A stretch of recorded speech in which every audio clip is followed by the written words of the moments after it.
Hetalia, access powers. You can't take the sky from me. By Everything is Magic. Ace Pilot America is on a mission for the world military when a chance encounter with a group of sky pirates leads him to team up with their captain, England, against a malevolent group that wants to fill the sky with zeppelins. USxUK Steampunk AU. Chapter 1. The new captain. The large fans in the hangar were loud enough to almost conceal the exuberant footsteps that pounded against the concrete. America was practically bubbling over with enthusiasm as he shoved a piece of paper into his comrades' faces. I knew it. I knew I'd get it eventually, he yelled in delight, wrapping his arms around the shoulders of two of them. What is it, Lieutenant Jones? Asked the black-haired young man under America's left arm. He laughed, his grin growing. Japan. I told you not to call me that. Just America, no lieutenant. And besides, it's captain now. He paused and squeezed his arms around the pair a little tighter before turning to the blonde next to him and pointing to the double-barred insignia now pinned on his chest. That's right, Canada. You get to be the right-hand man to a captain now. Canada smiled weakly, pleased for America but worried that his new assignment might bring a whole load of unpleasant work for the aero engineer. Japan was busy politely congratulating his new captain when France finally piped in.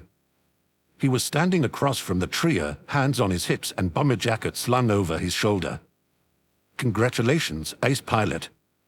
He walked toward them and shrugged.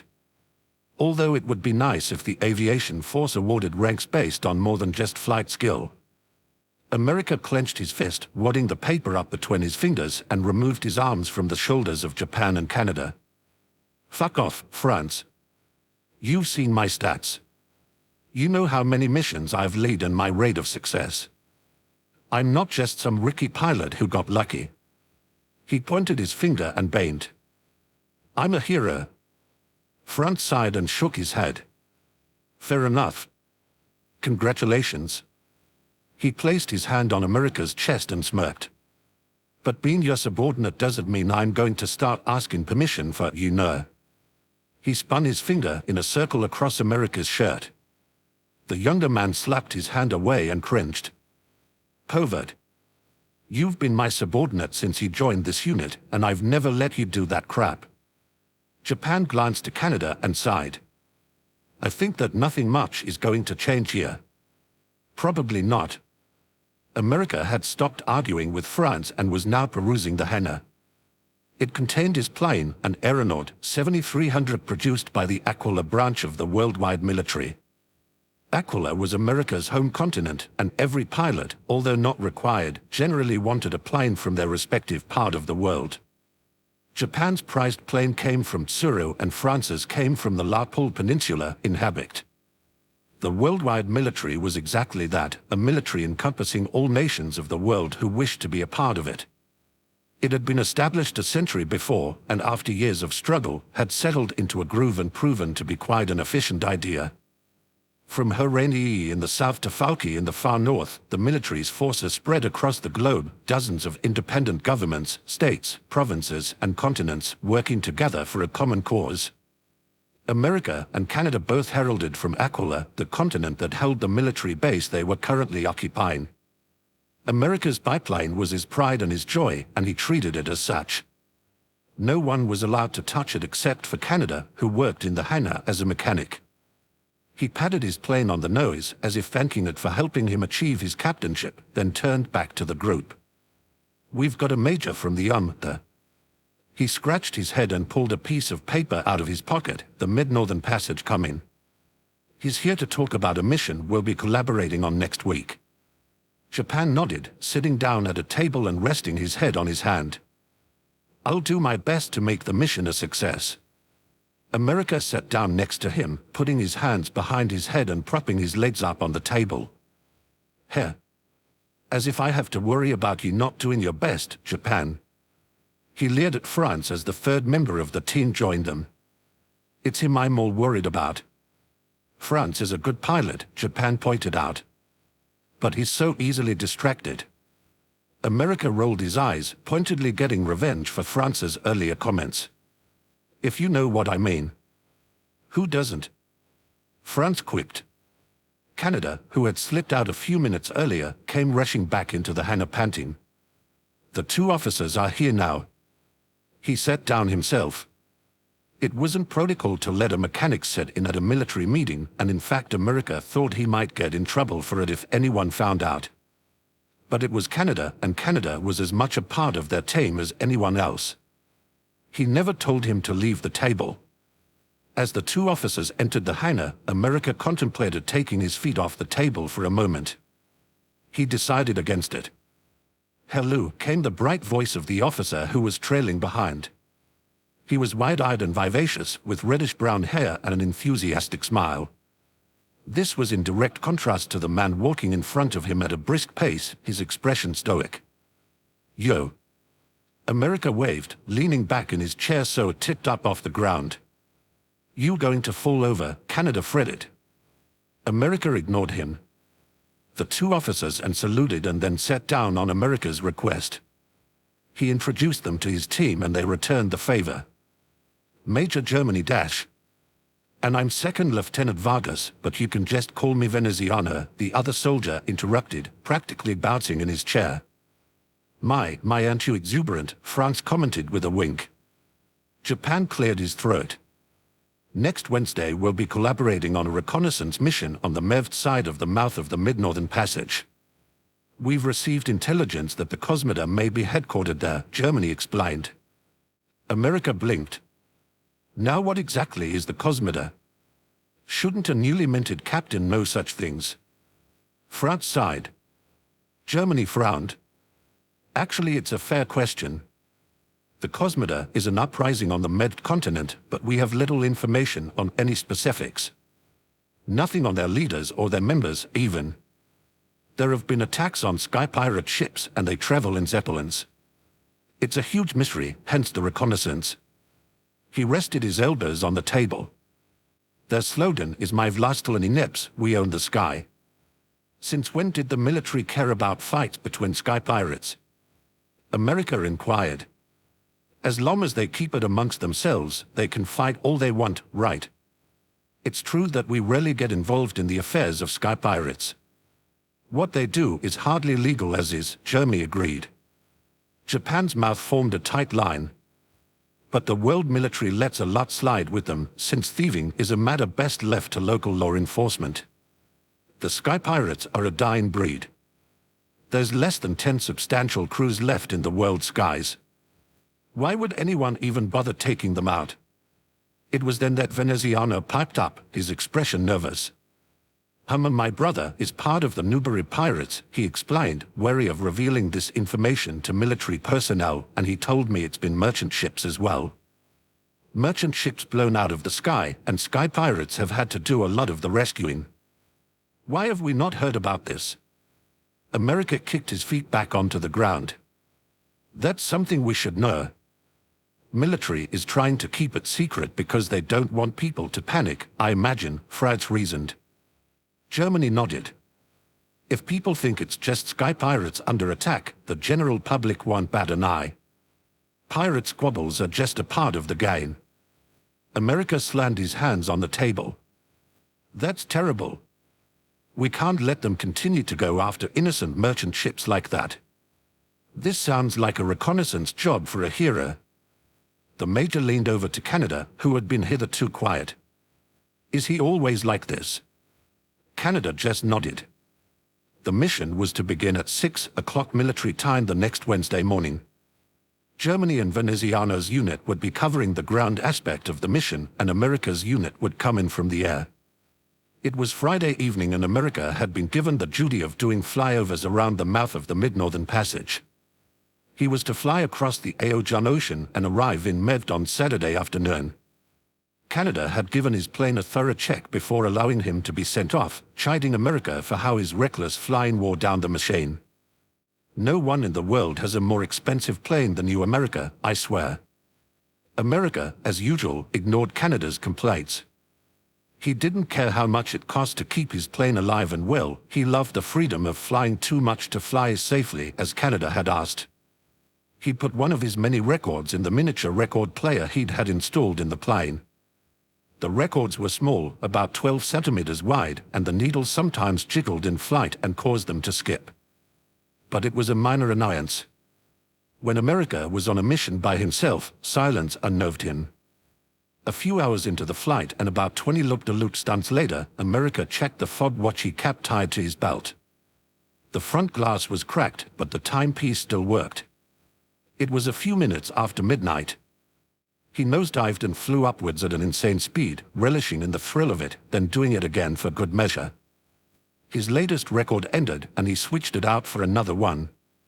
He paused for a few minutes in his shenanigans to drink a cola and eat a boda he'd brought along, watching the midnight star bright sky as he did so. The stars felt close enough to touch at 2,000 meters up in the sky, and he watched them as he munched on his late dinner. A down-tempo song came on his record, and he started to think to himself about how this was his first official mission as a captain. America and his pilot license on his own at 17, and jumped at the chance to join the aviation force as soon as he graduated school at 18. But as America was just now 21, this meant he'd only been there for 3 years. He was young, he was an ace pilot, but damned if he didn't know he was good at what he did. And he was fiercely protective of any soldiers under his command. America was unable to understand why France, or anyone, would be bitter about his assignment. He thought back on his early months in the aviation force. He'd had a lot of good friends, but as he'd risen through the ranks and been awarded a steam upon a stain, they'd almost all become acquaintances, and his friends dwindled down to just Canada, Japan, and France. He frowned and rubbed his nose between his glasses. Maybe they just couldn't handle my awesome, he told himself, not entirely convinced. When he finished his dinner and his late-night contemplations, he was about 1,300 kilometers from Aquila and 1,000 kilometers away from Lon, the island continent in the middle of the Aegean Ocean. That's when he noticed something wrong with the plane. There was a slight rattle, which was worrisome enough. But the snap that came next got America reaching for his parachute. It came down from near the steam-powered engine, and almost instantly, the plane began swerving wildly and falling. America reached for his radio and shouted at Mayday and his coordinates, but he knew he was too far from anyone to garner attention. He cursed and toyed with the controls, slamming the record player off in the middle of doing so. Attaining temporary steadiness, he breathed a sigh of a moment's relief. He was going to crash, but maybe he could ease down slowly enough to save the plane. He began his descent. In the near distance he made out a sight that had become unusual within the past 20 or so years. Certainly they were already declining by the time America was born. It was a sky pirate ship. Too dark to make out any colors or details, but he surveyed the huge sails that billowed in the high-altitude sky. He could almost hear the loud steam engines that powered the ship from where he was. America had a crazy idea. He picked up his radio and called out again, hoping that the nearby ship would pick up his frequency. "Request permission to land on your ship," he relayed. "No legal action will be taken against your ship. This is a code." He paused to remember the number, 4472, meaning that it's a neutral landing. "I just need to make repairs." He waited in the silence, the only sound being the distant steam engines and the rattle of his plane. Damn it. The plane was descending faster now, and he pulled up again, as much as was possible. Is there anyone there? A sudden terrifying idea struck America. Perhaps it was a ghost ship. People he knew had always laughed at him for it, but America was cripplingly terrified of the supernatural. Although he'd come to love it more than anything in the end, he was initially too scared to fly the first time as a child because he'd heard stories of phantom pirate ships in the sky. His stomach lurched and his heart sped up. He'd wasted time contacting the ship, and there was no way he could keep it up long enough to make a smooth landing in the ocean. With wide eyes and a gulp, America began to shakily maneuver himself toward the ship. Its mast came into view, the sails red and white with blue flags scattered about. There were gas lights lit, but there was enough of a fog around the ship to mute them. So eerie. He'd grimaced, nearly paralyzed with fear as he landed as gently as he could on the deck of the ship. He stopped the dying engine and stepped out of the plane as silently as he could manage, as if one wrong step would wake the dead. The deck appeared completely empty, so America tentatively opened the plane and took a peek at the engine damage. Before exiting, he grabbed a flash torch from a compartment in his cockpit he was using that now to survey the extent of the problem. There was a snapped belt, that much was obvious. He'd snapped this belt before, but it had never caused the plane to completely flip out as it had this time. He pulled back, wiping grease off his face and pulling his aviator hat tighter over his ears. The night sky was chilly. He turned back to the engine. He didn't notice the footsteps on the deck, so intent was he on investigating the engine, and so insistent was he on pretending nothing could be wrong with this ship. They are just asleep, that's it. But when he felt the cold steel of a sword's blade at his throat, he couldn't help noticing the presence of someone else. America's heart leapt into his throat, half expecting to turn around and see a mass of decaying flesh that had formerly been a pirate or some kind of sinister skeleton. Slowly, he turned his head, careful not to let the blade cut his neck. It was not a zombie or a skeleton his eyes met with, but a young man, scarcely older than him and quite a bit shorter. He was wearing a pair of striped pajamas, and over them, a blue and red pirate coat with gold embellishments and a blue plumed hat that looked rather ridiculous with the pajamas. It was sideways, as if he'd pulled it all on in a hurry. His hair was sandy blonde and short, and grey eyes glared at him underneath thick, furrowed, angry eyebrows. It was a precision-sharp rapier pointed at his neck, which he'd presumably just pulled from the belt that hung over his pajama pants. "I thought you aviator military scum knew to stay the hell off of my ship," the pirate spat, venom in his voice. America breathed a sigh of relief and smiled. "Oh good. I was so afraid you were a ghost." Chapter 2. The pirate in pajamas. Inland's eyes widened as they adjusted to the dark of his ship's deck, the gas lights and stars being the only things that lit his way. He could make out the massive shape of a biplane from where he stood, as well as a silhouette of a man standing over it. He cursed to himself and kicked the wood of the deck. Bloody France. It's got to be him. The pilot had not yet turned around to look at him, seemingly concentrating too much on his plane to notice England's presence. He was close enough to make out the details on the back of the man's bomber jacket, a 50, embroidered in white leather. Knee-high black boots were worn over his dark brown pants, and England knew that when he turned around, he'd be wearing the same vest and tie under his jacket that all military aviators wore. He could make out short, golden blonde hair peeking out from his aviator's cap, and his goggles were propped up on top of his head. Not France. He scowled nonetheless and silently pulled his rapier out of its sheath. Swift as a fox and twice as silent, England stepped forward and pressed the cold steel of the blade against the pilot's neck. In the quiet, he could almost hear the way the heartbeat of the aviator sped up. He was terrified. Well, good. England watched as the other man slowly turned his head, revealing to him a very young face. There was grease smeared across his forehead and around his eyes, almost comedically, as if he'd stuck his hand in the engine and then wiped the sweat off his brow, replacing it with grease. England was struck by his wide blue eyes, bright and expressive beneath wire-rimmed glasses. He didn't look scared. In fact, he looked relieved. England scowled further and put a bit more pressure on the rapier. "I thought you aviator military scum knew to stay the hell off of my ship." And then the soldier did the least expected thing England could imagine. He smiled, and there was even a light laugh to his voice as he spoke. "Oh good. I was so afraid you were a ghost." England nearly dropped a rapier, but instead just let it fall limp to his side. "A ghost?" he asked dryly. The pilot smiled sheepishly, scratching the back of his head with one of his hands. Yeah. I mean, I radioed ahead and no one picked up.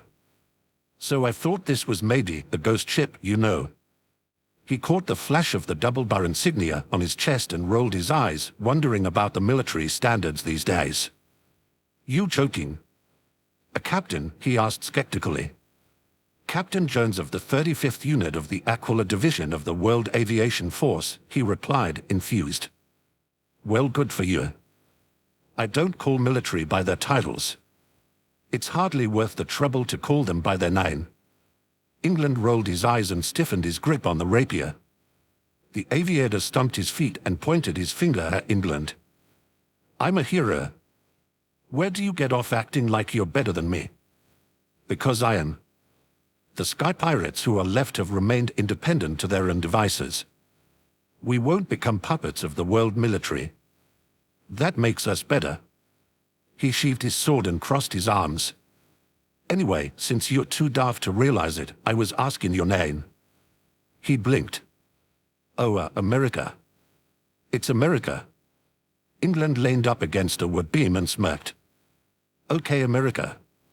You may call me Captain. Captain England Copeland of the Taliesin Pirates, to be precise. America shrugged.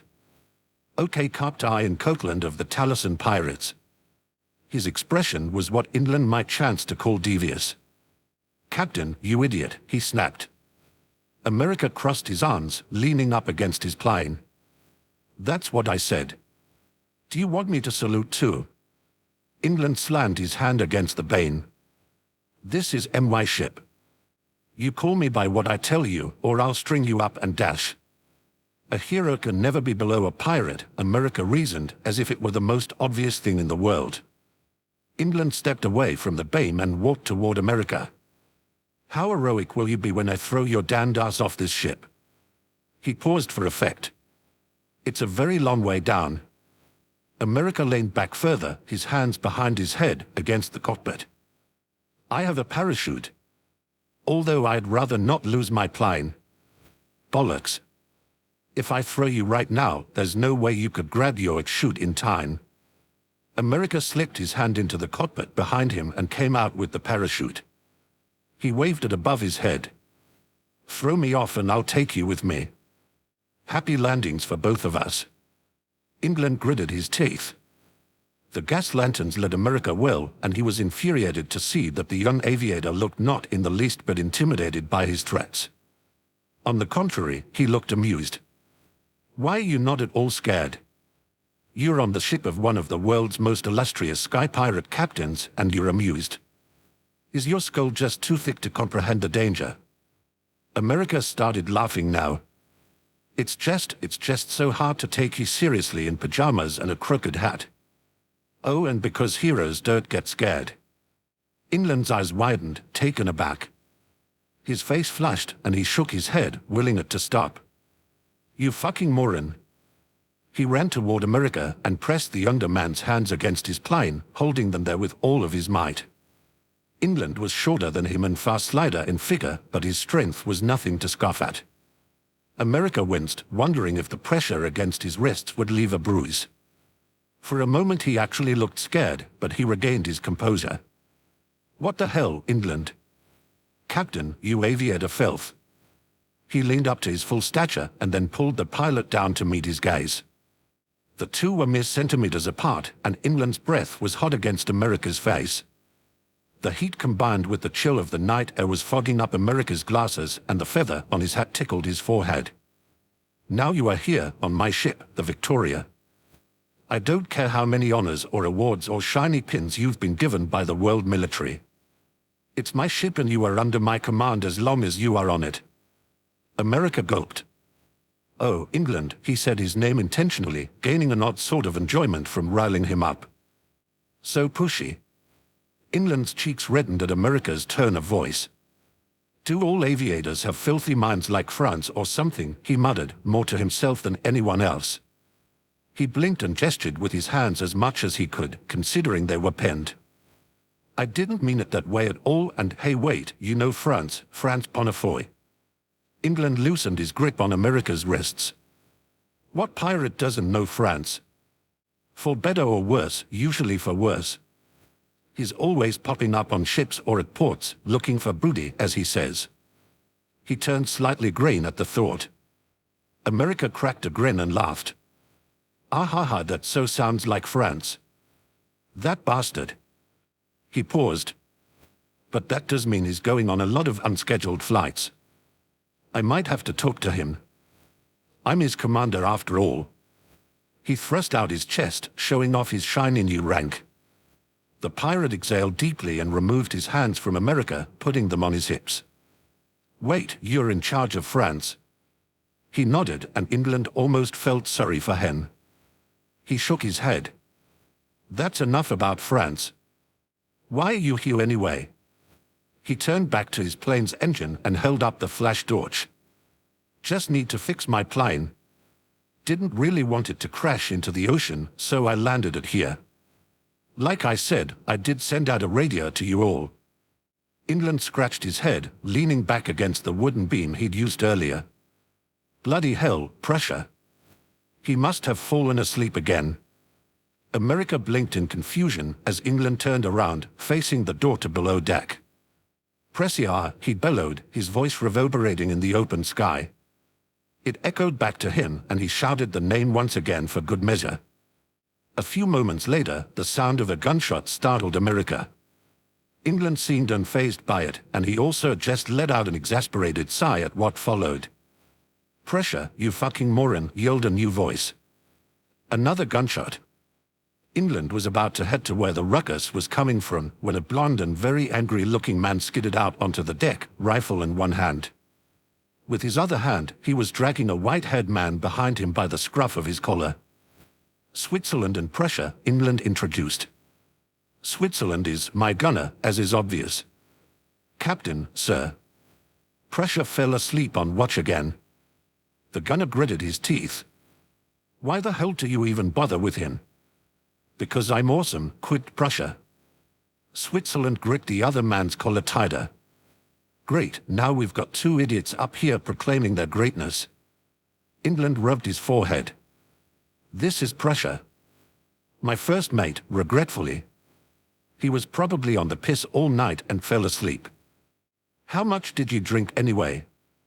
You reek, Switzerland mumbled to the other pirate. Prussia shrugged. Dunno. I didn't count this time. America snickered. Ha, and I thought my crew was trouble. You are France, and besides Prussia is only my first mate because he won some ridiculous bet. Prussia had writhed from Switzerland's grasp and was now standing up, brushing the dust off his deep blue breeches and vest. A white peasant shirt hung sloppily underneath. Switzerland was dressed similarly, but in green and with a thick leather belt around his shoulder. It was filled with ammunition. It appeared that England was the only one of the pirates to run around in his pajamas. A bet? America inquired, blue eyes curious. I drank under the table, Prussia bragged. He thought he could outdrink me, but I was still going strong when he started rambling about fairies and unicorns and crying about how they were his only friends. Sod off, Prussia. Wait, you were making fun of me for ghosts and you did that. America was laughing now. I was drunk. England argued feebly. His face reddened in embarrassment. Prussia surveyed the biplane and the young man next to it. So we've been talking a while, but you still haven't introduced the boy toy. As if in response, Switzerland cocked his gun and aimed it pointedly at the military insignia on America's chest. This idiot. England snapped, motioning wildly with his hands. He's just some pilot who landed on the ship to make repairs. America stepped forward and pointed to his chest defensively. There's no way in hell I'd choose to even be seen with a pirate, let alone. Prussia smirked and snickered, raising his arms and shrugging. I don't know. I mean, Switzerland drags me out here and you're here in your pajamas with a reasonably attractive aviator. Didn't know military was your type, but, you know. England was at Prussia's throat, grabbing him by the front collar and lifting him off of his feet. Prussia, damn it. By God, I swear I'll tie you to the mast and leave you there for days. My plane was dying.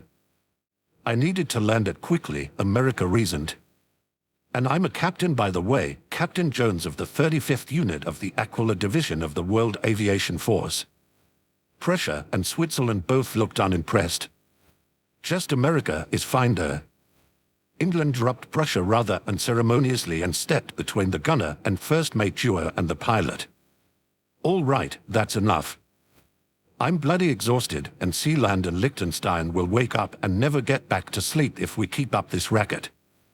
Switzerland nodded silently and turned around, cocking his gun over his shoulder and giving America one last weary glare before walking away. Prussia snickered and muttered something under his breath about England needing some time alone with his guest before running away. He closed the door to below deck behind him and Switzerland, leaving America and England alone again.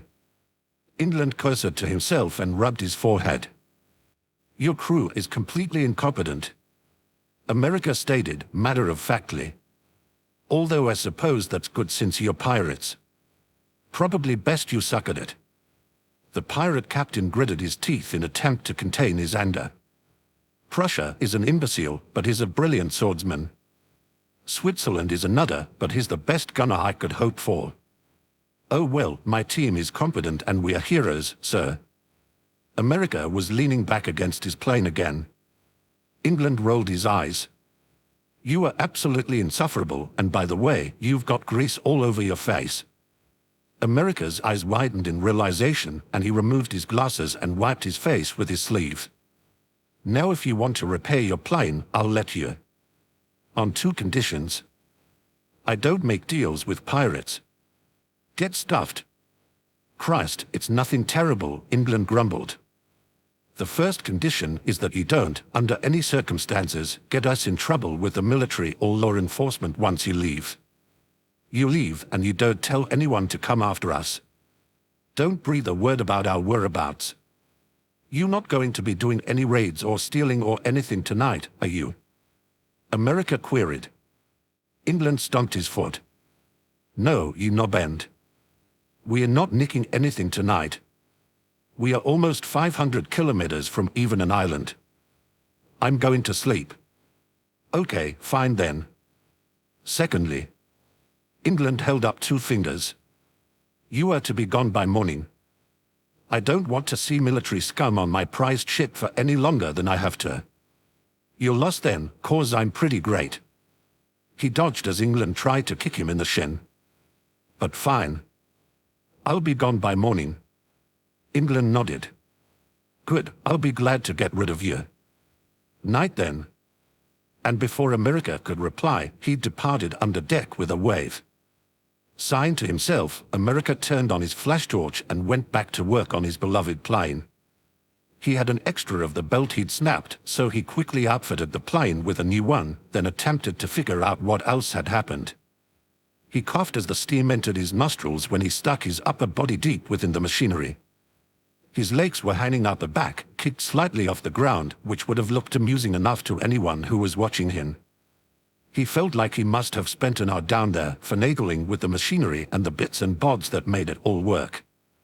And indeed, when he looked at his precious stopwatch, it was 3 a.m. He'd been working on the plane for about 2 hours. His eyelids felt heavy and he suppressed a yawn. Even the cutting chill of the high-altitude weather did little to keep him awake. He shivered and zipped his bomber jacket up all the way. America had no trouble staying awake while flying.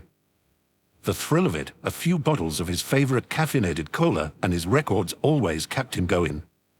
But here it was silent, and there was only the wind in the sails and the slight lull of the ship as it rode across the night sky. He sat down next to his plane, the engine steam mechanism winding down from the last test America had run on the new belt. Between the soft patter of the plane dying off and the sway of the ship, it was only a matter of minutes before it lulled him to sleep. America's eyes slid open to meet with the full brunt of bright morning sunlight. It was just past dawn, he knew right away. He'd flown enough early mornings to recognize it. The sun beamed through a cloudless sky, and it would have been beautiful had it not been practically blinding him. He yawned. Then he cursed. "You are to be gone by morning," he recalled England's words. The pirate captain was obnoxious as all get out, and he'd have loved more than most anything to duke it out with him. But he had a mission in Mevd, and that was his priority. He hadn't even finished fixing the plane before he fell asleep. Kicking himself inwardly, America stood up. His joints hurt from sleeping in an uncomfortable position. It was then that he noticed that something had slipped off of his front. He picked it up. A blanket. He vaguely recalled shivering the night before, although it was warm enough now. America ran his fingers across the blanket, framed with gold embroidery along the sides. A unicorn and a lion met up at a crest in the middle. It was warm, but it was also valuable. He bit his lip and pondered where it had come from, although he had a pretty good idea. And when his finger slipped across a variance in the embroidery in the upper right corner, he adjusted his glasses and read the tiny letters initialed there in fine gold thread, EK. He wondered why he wasn't surprised. Chapter 3. The Fog Watch. "So what are these new ammo for Switzerland's guns?" asked Pressure as he bit into a rather hard and blackened breakfast roll. England shot a glare at him and took a sip of his morning tea. The table was set for 5, and 4 of those 5 were picking at the food in front of them, occasionally mustering up enough courage to take a bite. In addition to charred rolls, the captain had also made up some sort of crispy, crumbly meat that everyone assumed must have been bacon at one point. Well, at least the tea was good. "I thought Liechtenstein was in charge of cooking," Switzerland said, looking balefully at England. Liechtenstein glanced down shyly at her hands. "I'm sorry, brother. I didn't wake up early enough today, so Captain cooked breakfast instead." Sealand didn't say anything, but merely scowled at his food. England would give him extra chores if he dared insult it. "If you don't like my cooking, I'll just not make any for you next time," England snapped, then shoved a forkful of once bacon in his mouth. "You want something posh? Don't live on a blasted pirate ship." "We don't want something posh," Pressure grumbled. "We just want something edible." England slammed down his fork and stood up, walking to the counter to get another cup of tea. "I noticed that Aviator is still on the deck." No one could miss the wink-wink nudge-nudge in Pressure's tone. "Course you were up there in your pajamas, sir." "He fell asleep up there, I suppose," England responded casually, stirring his tea. "And I was in my pajamas because someone who was on watch duty fell asleep and I didn't have time to change." "Seems like you'd want him gone as soon as possible," Sealine pointed out. Both he and Liechtenstein had been filled in by Pressure and Switzerland respectively that morning. "I noticed he was wearing your blanket." England flashed and turned away from his crew. "Just didn't want some military aviator catching pneumonia on my ship," he scoffed. "Who knows what kind of trouble that could lead to." He sighed. "I'll go check on him right now. Tell him to get his ass off my ship." Pressure stifled laughter and Switzerland rolled his eyes. By the time England got up to the deck, America was already back at work on his plane. The blanket had been thrown down beside him, although America had at least had the courtesy to try not to step on it. This time, America heard England's footsteps. He turned around and frowned nervously. "I told you to be gone by morning." "Too daft to tell time." America scratched his head and yawned. "I fell asleep. Probably 'cause this place is so boring." England crossed his arms. "You almost done then?"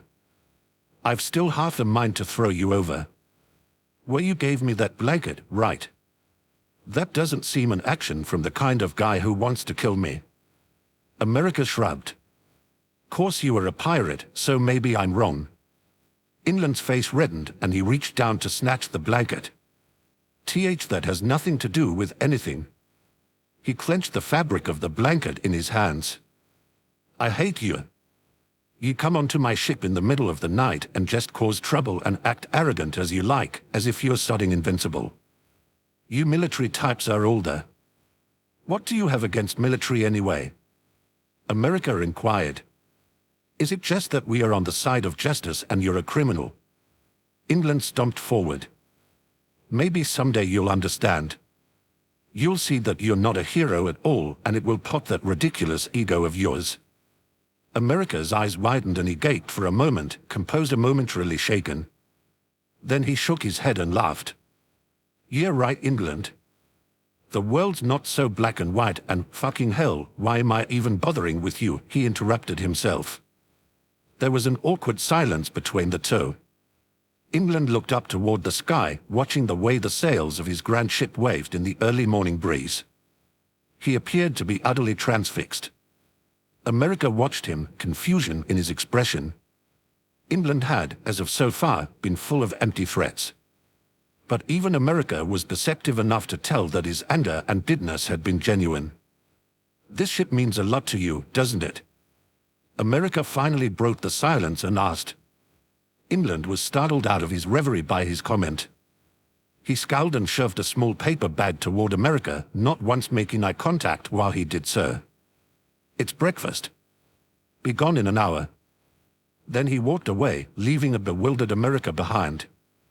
America just blinked, holding the bag limply in his hand. "What?" I just asked him a question. The aeronaut took an hour and 15 minutes longer to fix, but England hadn't come out at the hour mark to threaten him.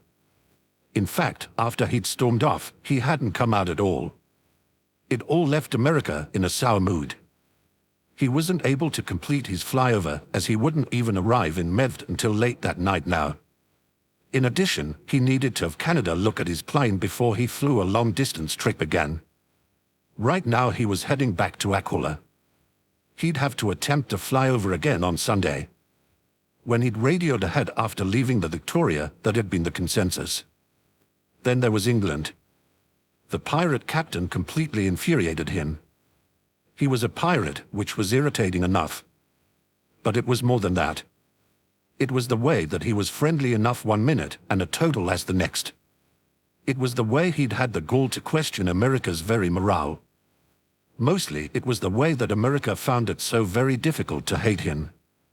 He gritted his teeth and put a record on to take his mind off of him.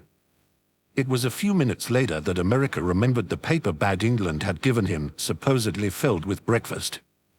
For a fleeting moment, he wondered if England had poisoned the food, but he brushed that off and opened up the bag, pulling out a piece of food that vaguely resembled a hockey puck and a bunch of crumbled pieces of what he presumed to be a sort of meat. Warily, he bit into the biscuit and cringed. So terrible. But he was voraciously hungry, so he ate it all anyway. When he was done, he worked to clear his mind again. He didn't want to think about the previous night. Instead, he occupied himself with thoughts of the upcoming reconnaissance mission. He'd never worked with Major Germany, what was his last name? He'd never found out, and Lieutenant Vargas before, but they had seemed like the heroic type. It would be his first official group mission as a captain, and he was beside himself with anticipation. 3 records later, America went to check the time.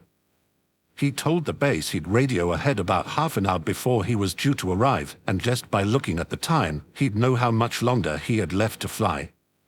He reached down to his belt to look at the familiar fob watch, and his eyes widened when he realized it wasn't there. It must be somewhere in the cockpit, America considered. I won't be able to look around until I get back there. Guess I'll radio ahead when it seems about right. He put his hand over his eyes as he changed directions, the continent visible in the distance letting him know that it was time to turn toward the base. The now late morning sunlight was unusually bright and hot. He was sweating in his bomber jacket, so he slipped it off and put it behind his seat. England came back to mind, and he thought of his words about not being a hero. Preposterous, of course. America knew he was one. But there had been something niggling at the back of his mind. The Cosmida. The thought of this group blowing up merchant ships caused bar to rise in America's throat.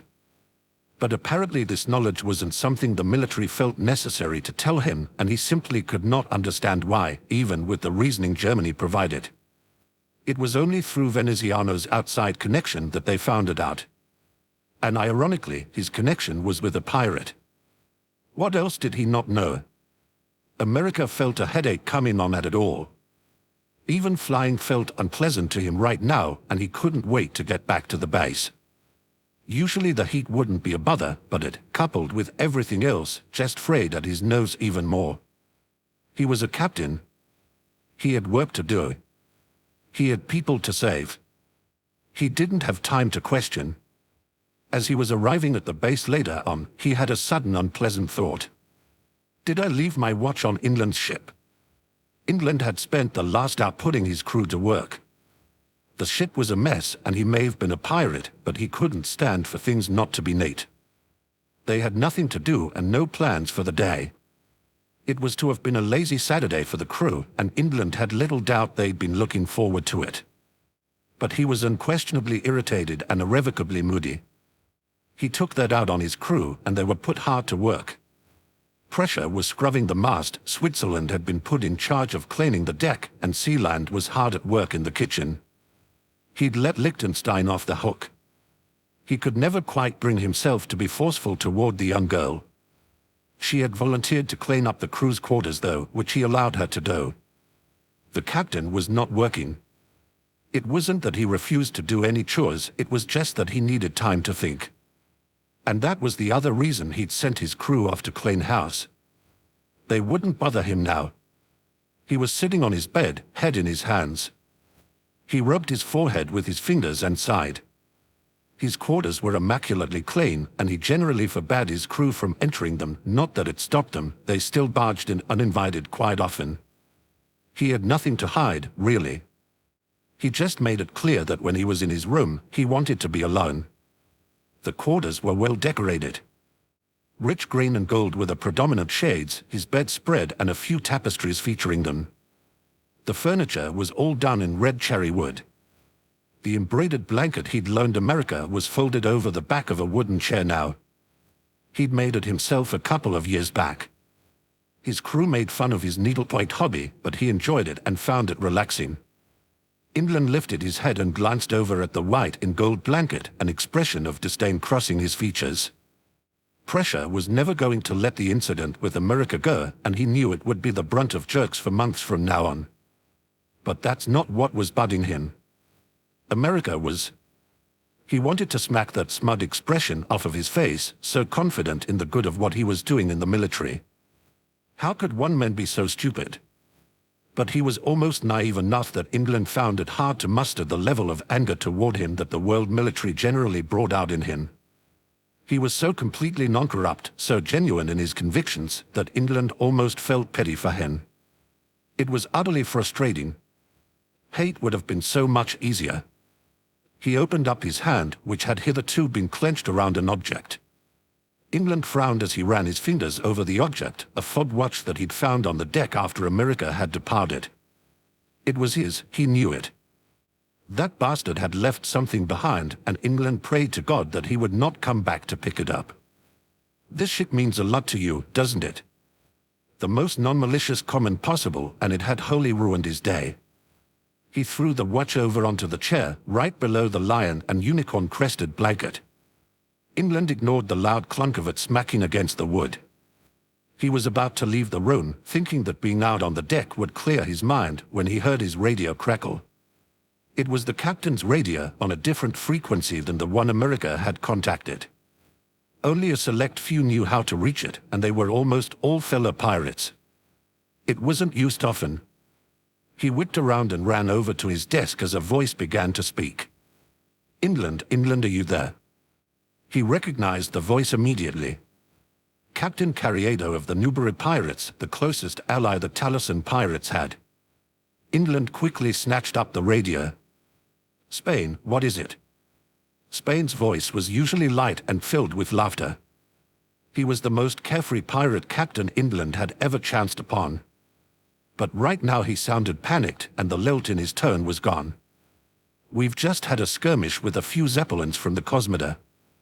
England frowned, his expression grave. "Fuck, where are you?" "We are fine," his voice rose in timbre. "But England, we are just right between the Tsuru Islands and Lon. That means that the Cosmoda is moving west. They are journeying further from Mevd by the day." England punched his hand onto the desk. "And what's the military doing?" "Nothing, of course." "They might actually be doing something." Spain replied. No pirate loved the military, but Spain didn't have the deep hatred England did. "Romano told me his brother is up to something." "His brother is in the military, you know." "A lieutenant, actually." "Too little, too late," England sighed, resting his hands behind his head and leaning back in his chair. How easy would it have been for the military to nip this in the bud? They've been attacking ships for over a month. But oh, until recently they were only pirate ships, so why bother? Spain laughed. "England, would you have accepted help from the military anyway?"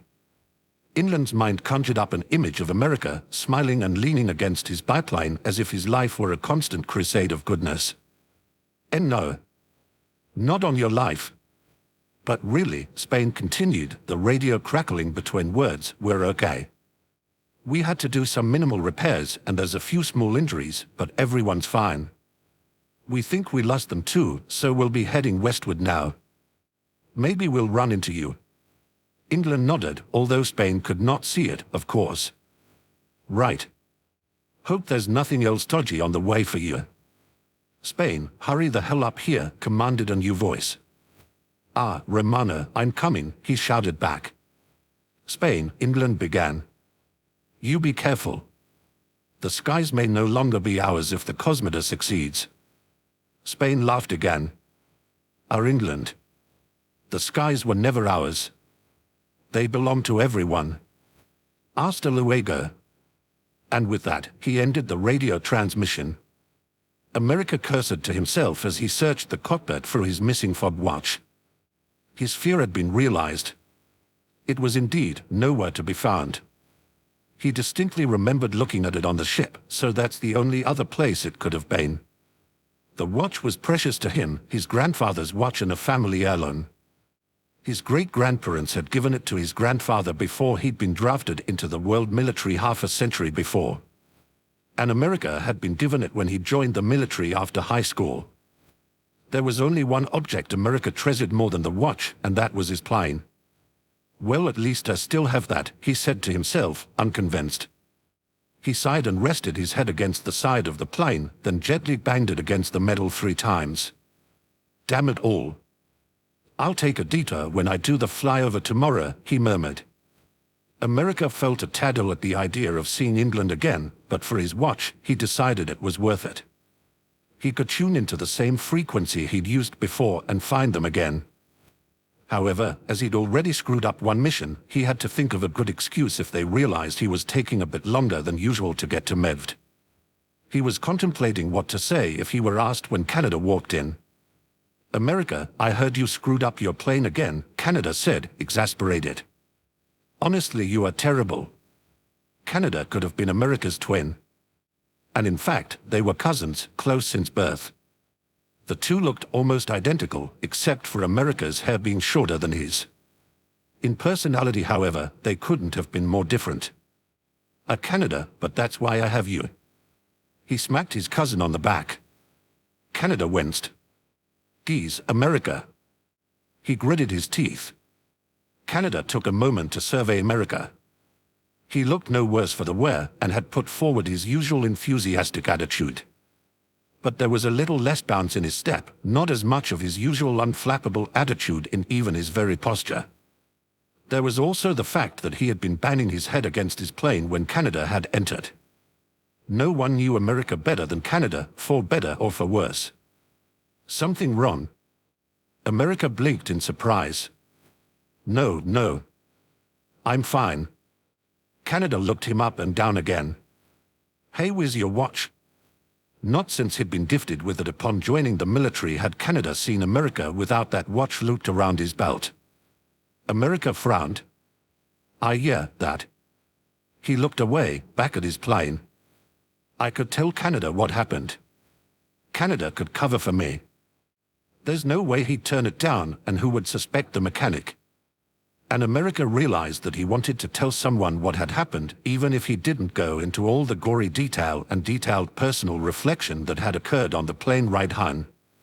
He just thought maybe getting it all out would make him feel better. Hey, no one else is coming by anytime soon, are they? Canada shook his head. Not that I know of. America nodded and then placed his hand on Canada's shoulder. If they tell you something, can you promise to keep it secret? I don't want anyone to know what happened last night. It's just annoying me a lot, okay? Plus, I did lose my watch. It's about that too. Canada frowned. America, I've kept secrets for you for years, ever since you broke my mom's vase and I took the blame. He rolled his eyes inwardly in remembrance. America had gotten off scot-free and Canada had been grounded for 3 days. So yes, I'll keep your secrets. America walked over to the table they had set up in the hangar and sat down.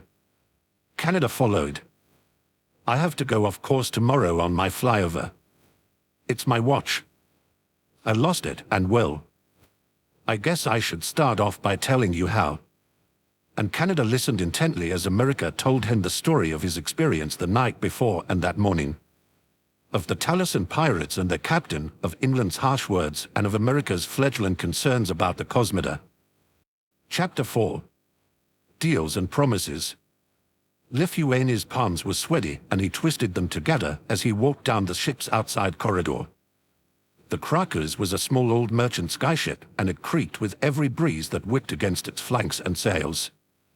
The large steel chute in the center of the ship violently shot out black smoke and steam, causing the ship to clatter and clink with every puff.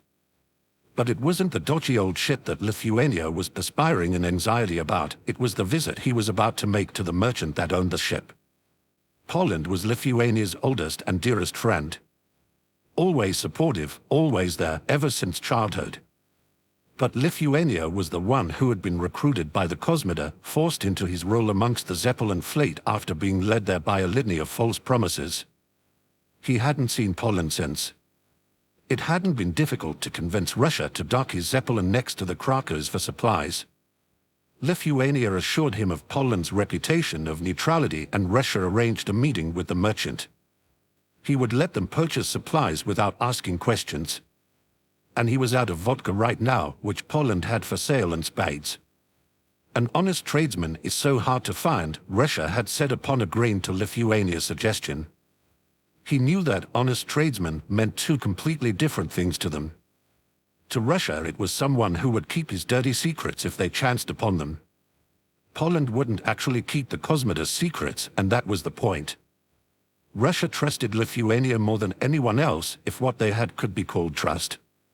It was more as if Russia was confident enough that he'd frightened Lithuania into never being anything but dutiful. Lithuania narrowed his eyes and frowned, stiffening his shoulders in resolve. He was wrong. Lithuania turned the doorknob and opened the door, greeting Poland with a smile of pure relief, a smile at seeing a friend so long missed. Within moments, he found himself in a bone-crushing hug. Poland was beaming and chatting animatedly, never even stopping to take a breath. "I totally missed you so much. How have you been, Lithuania? I'm so sorry for what's been happening to you. Hey, your boss isn't coming aboard, is he? He just sent you right." A weak nod from Lithuania. "Good. Absolute perfection. We'll have tons of time to chat then. I already have his order ready, so we can just pretend we're using this time to get it together and stuff." Lithuania's smile grew. "Poland, I see you haven't changed at all." He patted his companion on the back and pulled away from the hug. Poland still held his forearms. "I'm as well as I can be, I suppose. Mr. Russia is growing more worrisome by the day." Poland surveyed Lithuania's appearance. He was world-weary, his green eyes weren't as bright as they used to be, and his face had a look of permanent tiredness. His uniform was black from head to toe, the embellishments and buttons done in silver. It didn't fit his good-natured worrywart of a childhood friend. He frowned. "Did you just come here to pick up stuff and talk?" Lithuania shook his head in the negative. "You can totally always count on me, so spill what you want to say, okay?" He sighed and sat down in the cushy chair. It had a pink blanket thrown over one of the arms that Lithuania recognized as being Poland's security blanket as a child. He smiled in remembrance and peeked at the fabric absently. "I can't ask you to do this." "I shouldn't," he spoke softly. Poland sat down next to him and gave him a confused look. "So let's just talk, Poland, let's just enjoy the time we have together." Lithuania felt Poland's hand on his. He was holding it down with a substantial amount of pressure. He looked up at the other man and their eyes met. Poland looked intense, far more serious than his usual carefree and bubble-headed expression. "What did you come to ask me, Lyad?" He used Lithuania's childhood nickname. He looked down at his chest and grimaced. "I wanted to tell someone about the Cosmida. I want someone to help me take them down." He paused. "You're a merchant. You have connections and could give information to everyone, military, pirates, other merchants, anyone." He looked up to Poland, his green eyes gleaming with unshed tears.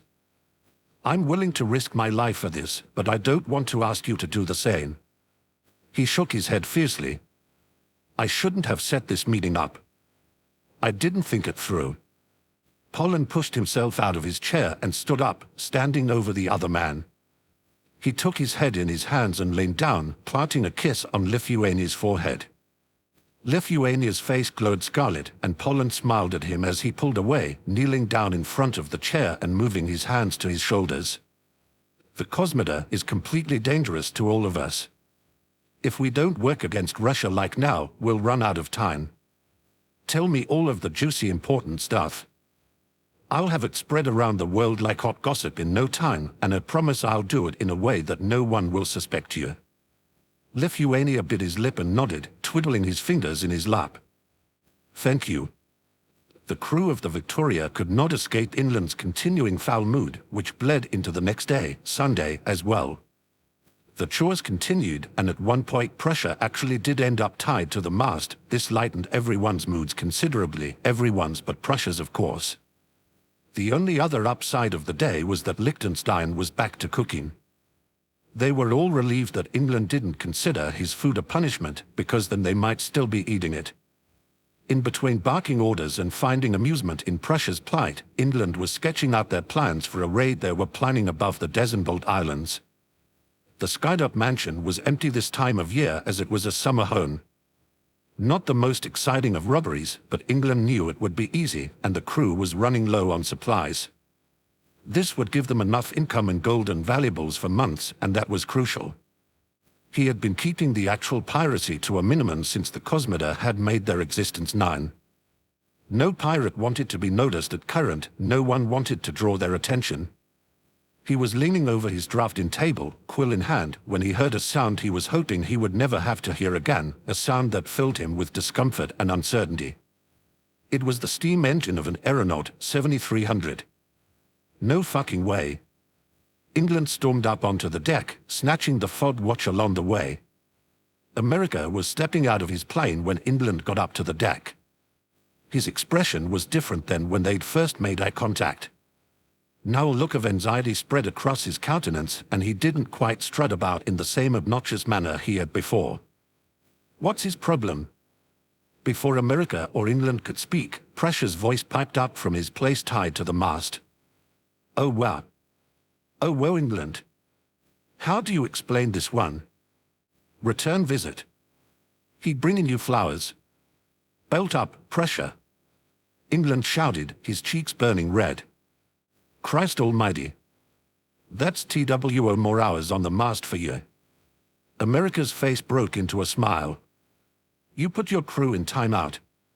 England approached him, hands on his hips in an attempt to look intimidating. No, just Prussia. Now what the hell are you doing here? He scratched the back of his head. You don't know. I left something. England could have sworn he had Prussia catcalling in the background. He ignored it, but decided to lower his voice so Prussia couldn't hear from then on out. Sod off. I told you you had to leave. How in your empty head does that mean come back the next day? He crossed his arms over his chest and pointedly looked away. America shrugged. Doesn't, and do you think I wanted to come back to this crapfest? Your ship is horrible and rickety and full of pirates. It's the last place I want to be. England stomped over and got in America's face. Don't you dare insult my ship. His voice was cold steel, hard and frosty, like nothing he'd ever heard from the other man before. This threat was serious. America's blue eyes widened and he simply nodded, a move that surprised England. What's wrong with you anyway? You don't seem quite as obnoxious as you were yesterday. I'm fine. America snapped. And even if I weren't, as if I'd tell you what's wrong. England stepped away from America and gritted his teeth. You want your blasted watch, don't you? He reached into his pocket and took it out, holding it up by the chain in front of him. America made a grab for it, and England pulled back and held it against his chest. No, I'm not just giving it to you. You leave something on a pirate ship, it becomes ours. I don't follow your rules. America retorted, his tone raw. That watch is mine. Heh. It really means a lot to you, doesn't it? England toyed with the chain. In that case, let's make another deal. America stiffened and panic flashed across his features. No. I won't. The watch was dear to him, a sign of his own personal honor and the honor of his family. He wasn't going to get it back with a dirty trade. England ran his fingers across the cracked glass and sighed. Fine, I'll keep it then. Won't fetch much, but it still works at the least. Might be able to throw it in a lot. No amount of scummy money you could get for it would be worth more than. He interrupted himself, realizing he was just giving England more leverage against him. I won't make another deal with a pirate. You criminals, I'm above all of that. There was a vulnerability to America's time. He'd not seen him this upset before. Annoyed, sure, but here he was genuinely horrified at the thought of losing his watch, albeit attempting to hide it behind a facade of anger. England ran his fingers over the watch front again.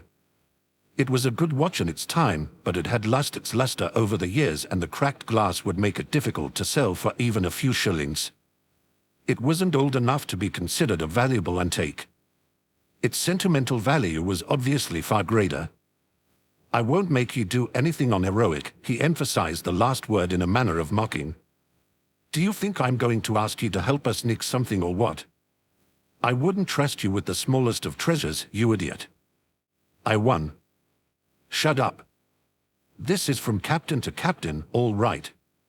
England scowled inwardly, loathing the idea of putting himself on the same level as America. You military, and I hate that, I hate you. Yeah, I noticed that, America mumbled. England stepped closer to America again and began tossing the watch back and forth from hand to hand. I want to be able to call you once. I want to know that wherever you are, you'll drop what you're doing and come to my ship. What dash? It's a test, England continued. Are you a hero, America, or are you just someone who does what the military commands of you? Prove me wrong, America. Show me that there's some value to you after all. America inhaled sharply, his eyes growing even wider than they had been a minute before. I don't need to prove a thing to you. I know what I am.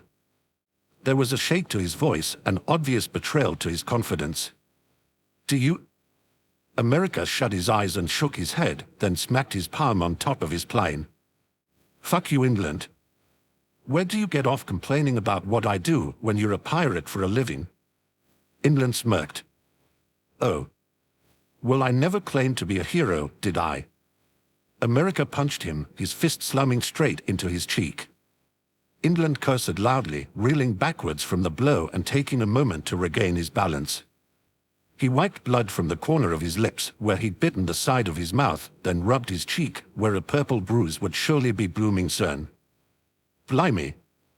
Have you gone completely off your head? He looked at America. He was standing stiff straight, his hands to his side and his eyes downcast. His mouth had formed into a hard line. What do you want me to do again? England blinked in surprise. Unwell, in exchange for your watch, I want you to make a promise, a pledge. You will come one time when I call you on your radio. You will help us in whatever we ask of you, which will not be piracy. America nodded, the gesture so small that England could barely make it out. He held out his hand slowly, as if it were painful, and waited. England stepped forward and shook it, sealing the vow between them. Once they pulled away, England dropped the watch into America's palms. He nodded a goodbye and walked away. No more words were exchanged between them, and America looped the watch onto his belt, silently stepped into his plane, and flew away. Japan walked into Canada's workshop and greeted the mechanic with a small wave. Any news from America yet? Asked Canada, looking up from a sketch he was doing. He had goggles atop his head, his face was smudged in grease, and his clothing was moist from stain. Canada loved to create things. He had piles of notebooks dedicated to sketches and diagrams of steam-powered inventions he'd likely never get around to actually constructing. Right now he was working on a sketch of what Japan assumed to be an alarm clock. I'm sure the captain is fine, Japan replied. He goes on missions like this all of the time. There's no reason to be concerned. Canada bit his lip and nodded. He was concerned. Being privy to America's secrets had kept him anxious all day. Are you right, Japan? But you know, his plane did break down the other day. Well, you're the best mechanic there is, right? I bet it's working perfectly.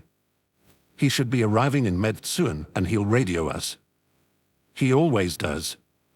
Canada flushed at Japan's flattery and rubbed the back of his head, a common gesture that he and America actually did have in common. His cousin did it a lot as well. I hope the captain finds his watch. I know it means a lot to him, Japan mentioned casually. The mechanic's blue eyes widened in panic. How did you know he'd lost his watch? He squeaked out. Japan looked bewildered. He hasn't been wearing it. He never takes it off, so I assumed he must have lost it. Canada breathed a sigh of relief. Yeah, okay, yeah. Well, he's looking for it. He smacked himself inwardly. He knew he wasn't a very good liar, and he'd freaked out upon it just being mentioned by Japan, whom he trusted. Japan creased his brows. Something wrong with him. He seemed off yesterday. He paused. I imagine he was just upset about losing the watch there. Canada laughed nervously. Yeah, that's all it was. Not his run-in with the pirates, or the fact my near-unflappable cousin was obviously shaken by what had occurred. Sitting down at a chair in the workshop, Japan crossed his hands in his lap and looked down thoughtfully. I'm glad he got the promotion. He is a good soldier, albeit none like any other I've met before. I hope the pressure doesn't get to him. No, he's doing great. Canada sat down next to him and took his goggles off, placing them on top of the nearest table. It's what he's always wanted, after all. Japan nodded. I heard him mumble something about pirates the other day. I thought he may have had a run-in with them, but I'm pleased to know it wasn't something so bad as that. Canada looked away, hiding his anxious expression. Pirates, really? He feigned ignorance. Japan nodded. I don't know what he was talking about. Anyway, I'm sure he'll find his watch. Canada leaned on his elbow and glanced out the window at the bright blue sky outside and the puffy cumulus clouds that filled it. I hope he does too. He didn't stop worrying about his cousin until he returned from Med the next day. No one questioned America's slight delay, and Canada could not have been more relieved. Chapter 5. Let's be heroes. Russia's scarf shifted on his shoulders as he closed the heavy oak door behind him. He walked across the amply decorated room. Tapestries covered all four walls and a small crystal chandelier was hanging from the ceiling. The leader of the Cosmoda sat down on a small couch, covered in rich maroon velvet and gold embroidery. Leaning forward, he ran his finger across the map that was splayed across the dark wood table. Lithuania, come sit next to me. Lithuania was standing by the door, a frown on his face. Russia, sir. Yes. He stepped across the room and sat down next to the light-haired man. Russia smiled. Good, Lithuania. Now let's look at this map together, shall we? Lithuania stiffened as Russia slipped open a box of pushpins he had sitting next to the map. He took one out and toyed with it in his fingers for a moment before pushing it into the map. There are only 9 crews of notable sky pirates left in the world's skies, did you know that? No, Russia, I had no idea, sir. He fidgeted with his hands in his lap. Russia laughed, small, quiet, deceptively gentle. I'd not expect you to. He stroked the blue top of the pushpin. The USxUK pirates out of Falki, the rulers of the northern seas. He paused. Oh, and there's the Nubera pirates, known for, of all strangeness, assisting merchants. Or maybe the Taliesin, the oldest crew in the skies, although their current captain is quite young. Lithuania gulped. Sir? We'll soon turn 9 into none. Won't it be fun? Lithuania didn't reply. Russia placed his hand on Lithuania's shoulder and smiled. And I've noticed there have been some other insects popping up lately. It seems that we've drawn the attention of higher powers. Oh yes, Russia explained. And I don't like that very much. Right now the swarm is small, but it will only grow as time goes by. I do believe we need to move things along more quickly. Don't you agree, Lithuania? He merely nodded. Aye aye. You don't need to answer. He leaned down and looked at Lithuania, unblinking. He lowered his voice. I know I'll have your support. Lithuania's green eyes widened. Now, if you could just make sure everyone is aware of where we'll be attacking tomorrow, that would be very helpful. Where will we be? Russia interrupted him by placing a red pushpin into the map. Here. There are nuisances there that we must squash. Why yes, sir. Russia stood up and stiffened, placing his hand in a fist across his chest. My vlastolany nibs, Lithuania. Lithuania pushed himself off the couch and returned the gesture. My vlastolany nibs, Russia, sir. America could feel his heart pounding in his ears as he stepped up into the cockpit of his aeronaut. There was no reason to be nervous. He was leading a routine reconnaissance mission that was hardly going to be a huge test of his mettle. But as America instructed his team on their departure, he found that his stomach felt as if it contained a circus acrobat. They just left the warship fleet between Lom and Sura, where they'd stopped for further instruction from General Wang of the Ocean Fleets, before continuing onward to Medved.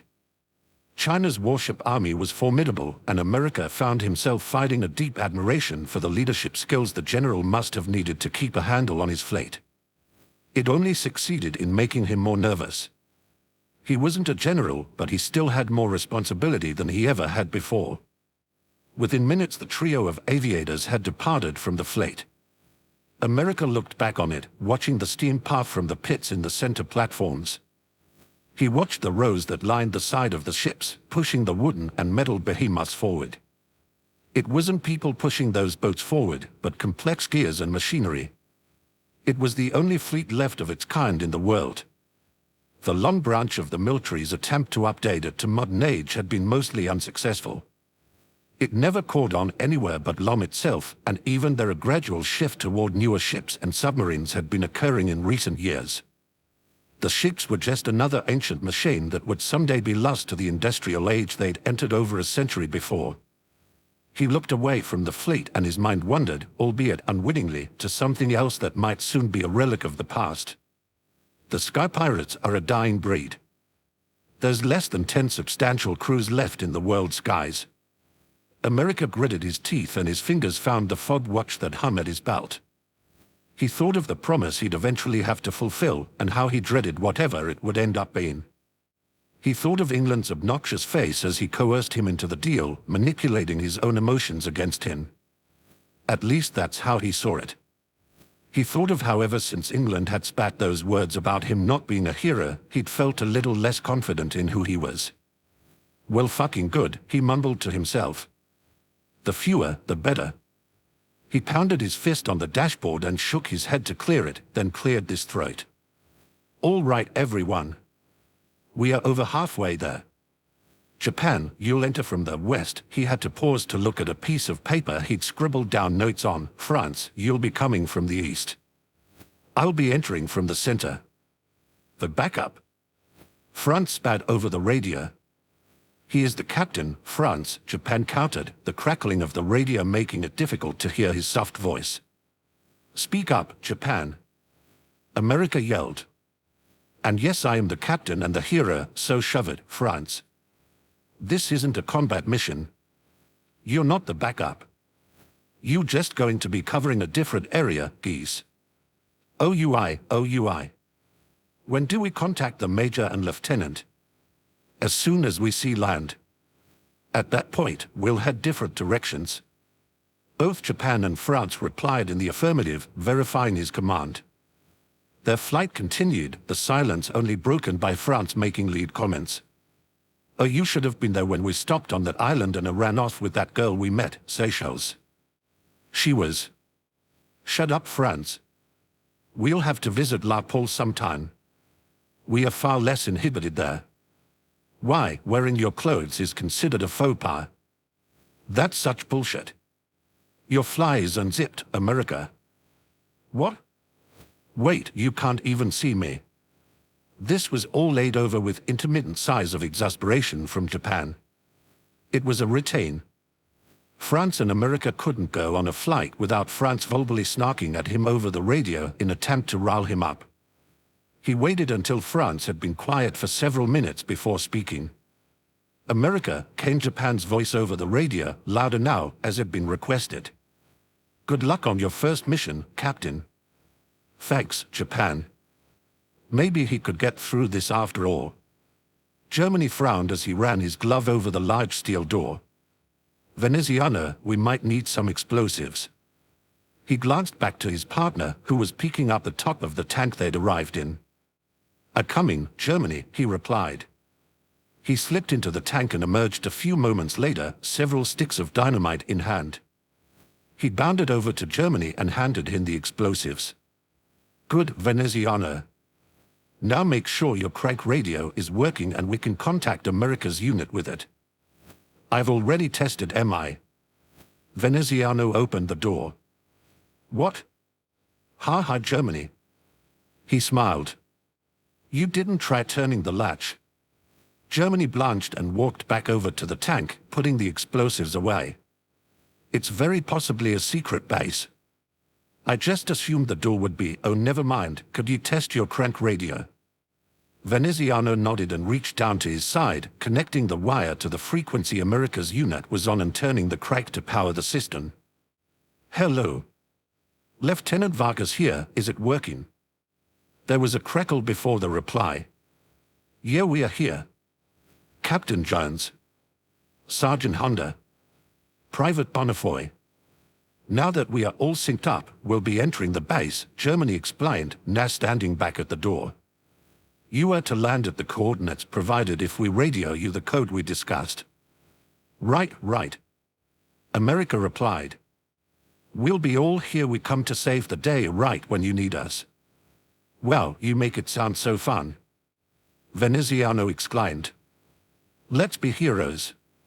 Germany rolled his eyes. Veneziano, turn on your flash torch. We are entering the base now. The old military base was carved into the side of a hill near the shores of Mevd.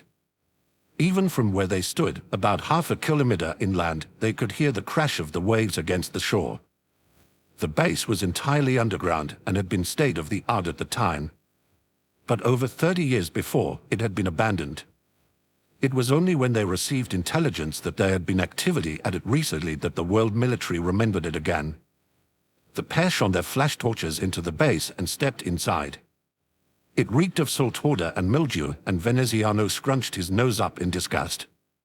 He placed his hand on the wall and pulled away immediately. Ah, it's so slimy and stinky, Germany. I don't think this place has been used in years. If they intended to keep this place secret, they would have wanted it to look unused. He stepped around a large puddle of water that leaked from the stone ceiling.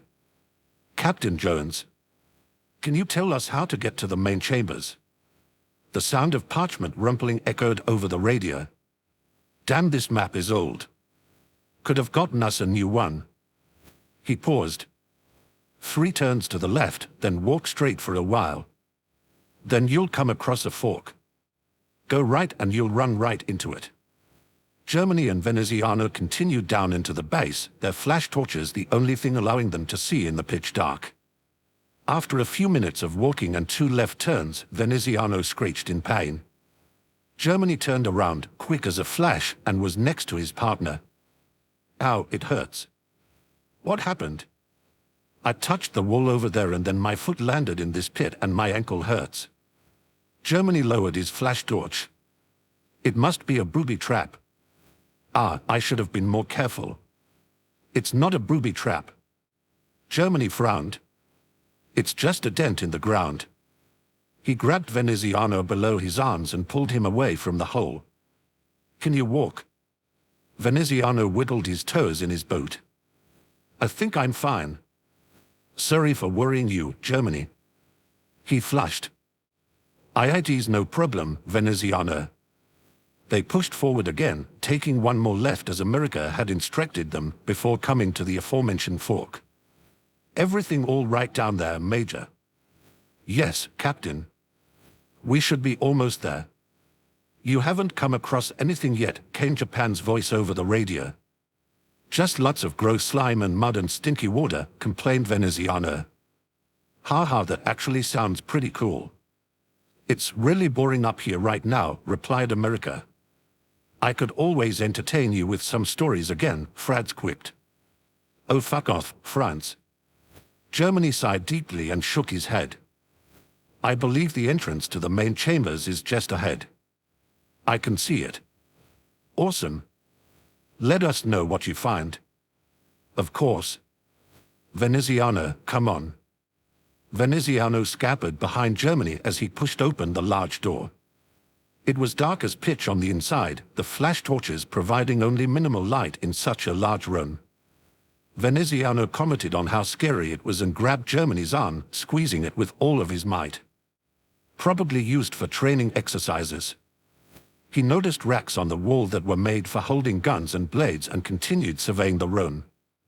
After several minutes, he grumbled to himself. Veneziano was still clinging to his arm. Nothing here, Captain Jones. If they were here, they knew we were coming. Are you saying there's a snitch in the military? America gasped. No way. That's terrible. Don't jump to conclusions. There's still more of the base to explore. Maybe we should try another room. Veneziano offered. There's 2 doors out of the main chamber, America explained, pulling out the old map again. One leads to the kitchens and the other leads to the living quarters. Let's go to the kitchens. Veneziano piped up. Germany frowned. Are you hungry again? There's not going to be any food there. Veneziano sulkily put his free hand on his stomach. I am hungry, but I thought maybe we could look there because if I was trying to keep something secret, I'd hide it in the kitchen. Haha, well, Lieutenant Vargas. That makes no sense. America laughed. Germany tapped his chin.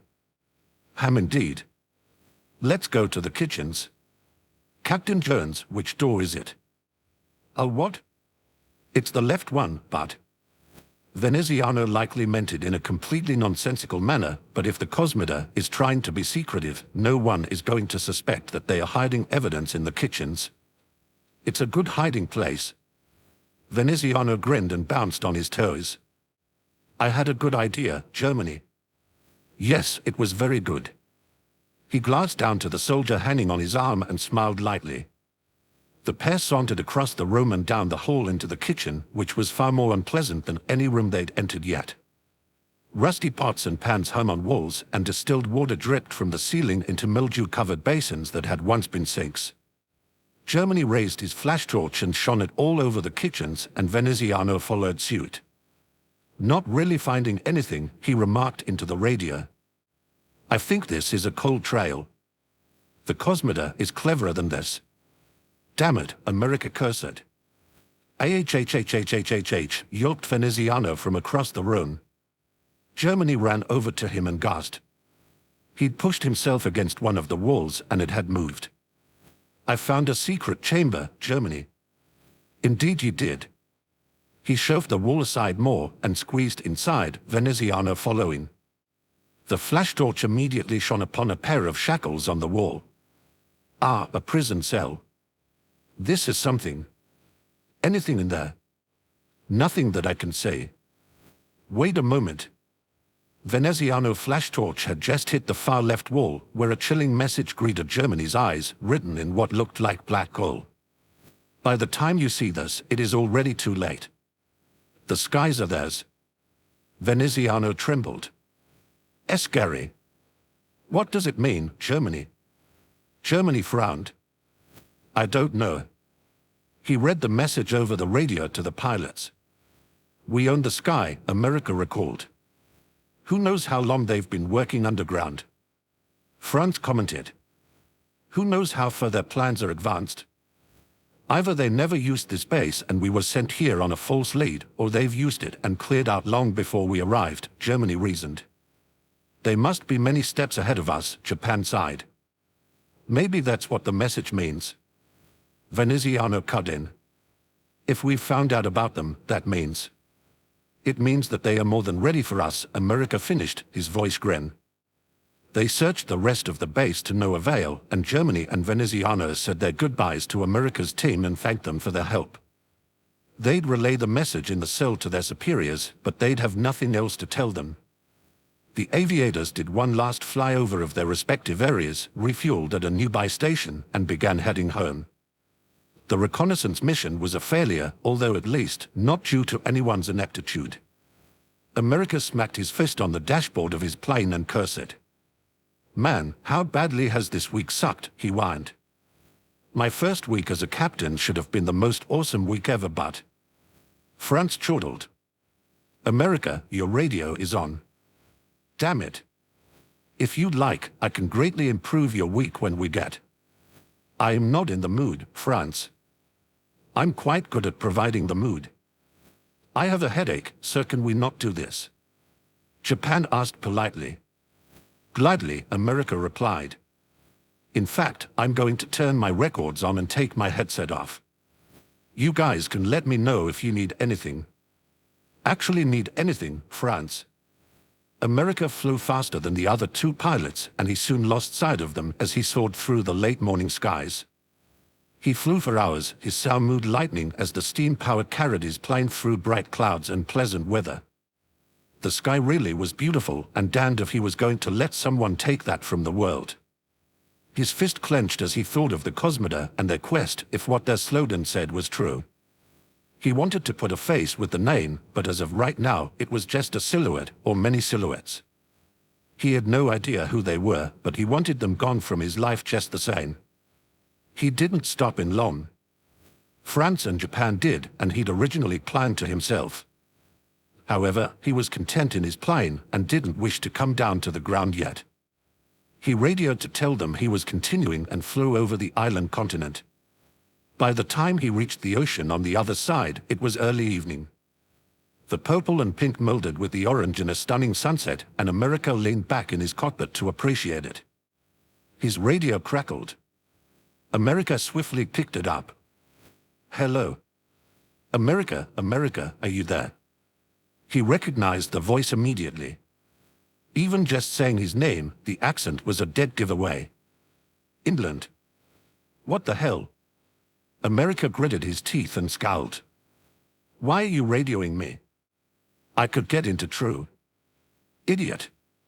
It was just 3 days ago and you've already forgotten the vow you made." It was then that America noticed the panic in England's voice. I didn't forget. I was just hoping you would."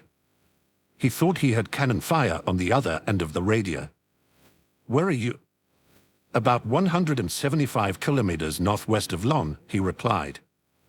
"What's going on?" "Blast. I don't have time to explain it to you. Just follow my signal.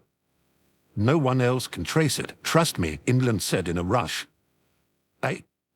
You want me to trust you?" "Yes. Yes, Dio," he yelled. "Now you made a promise, a vow." His voice was strained, desperate even.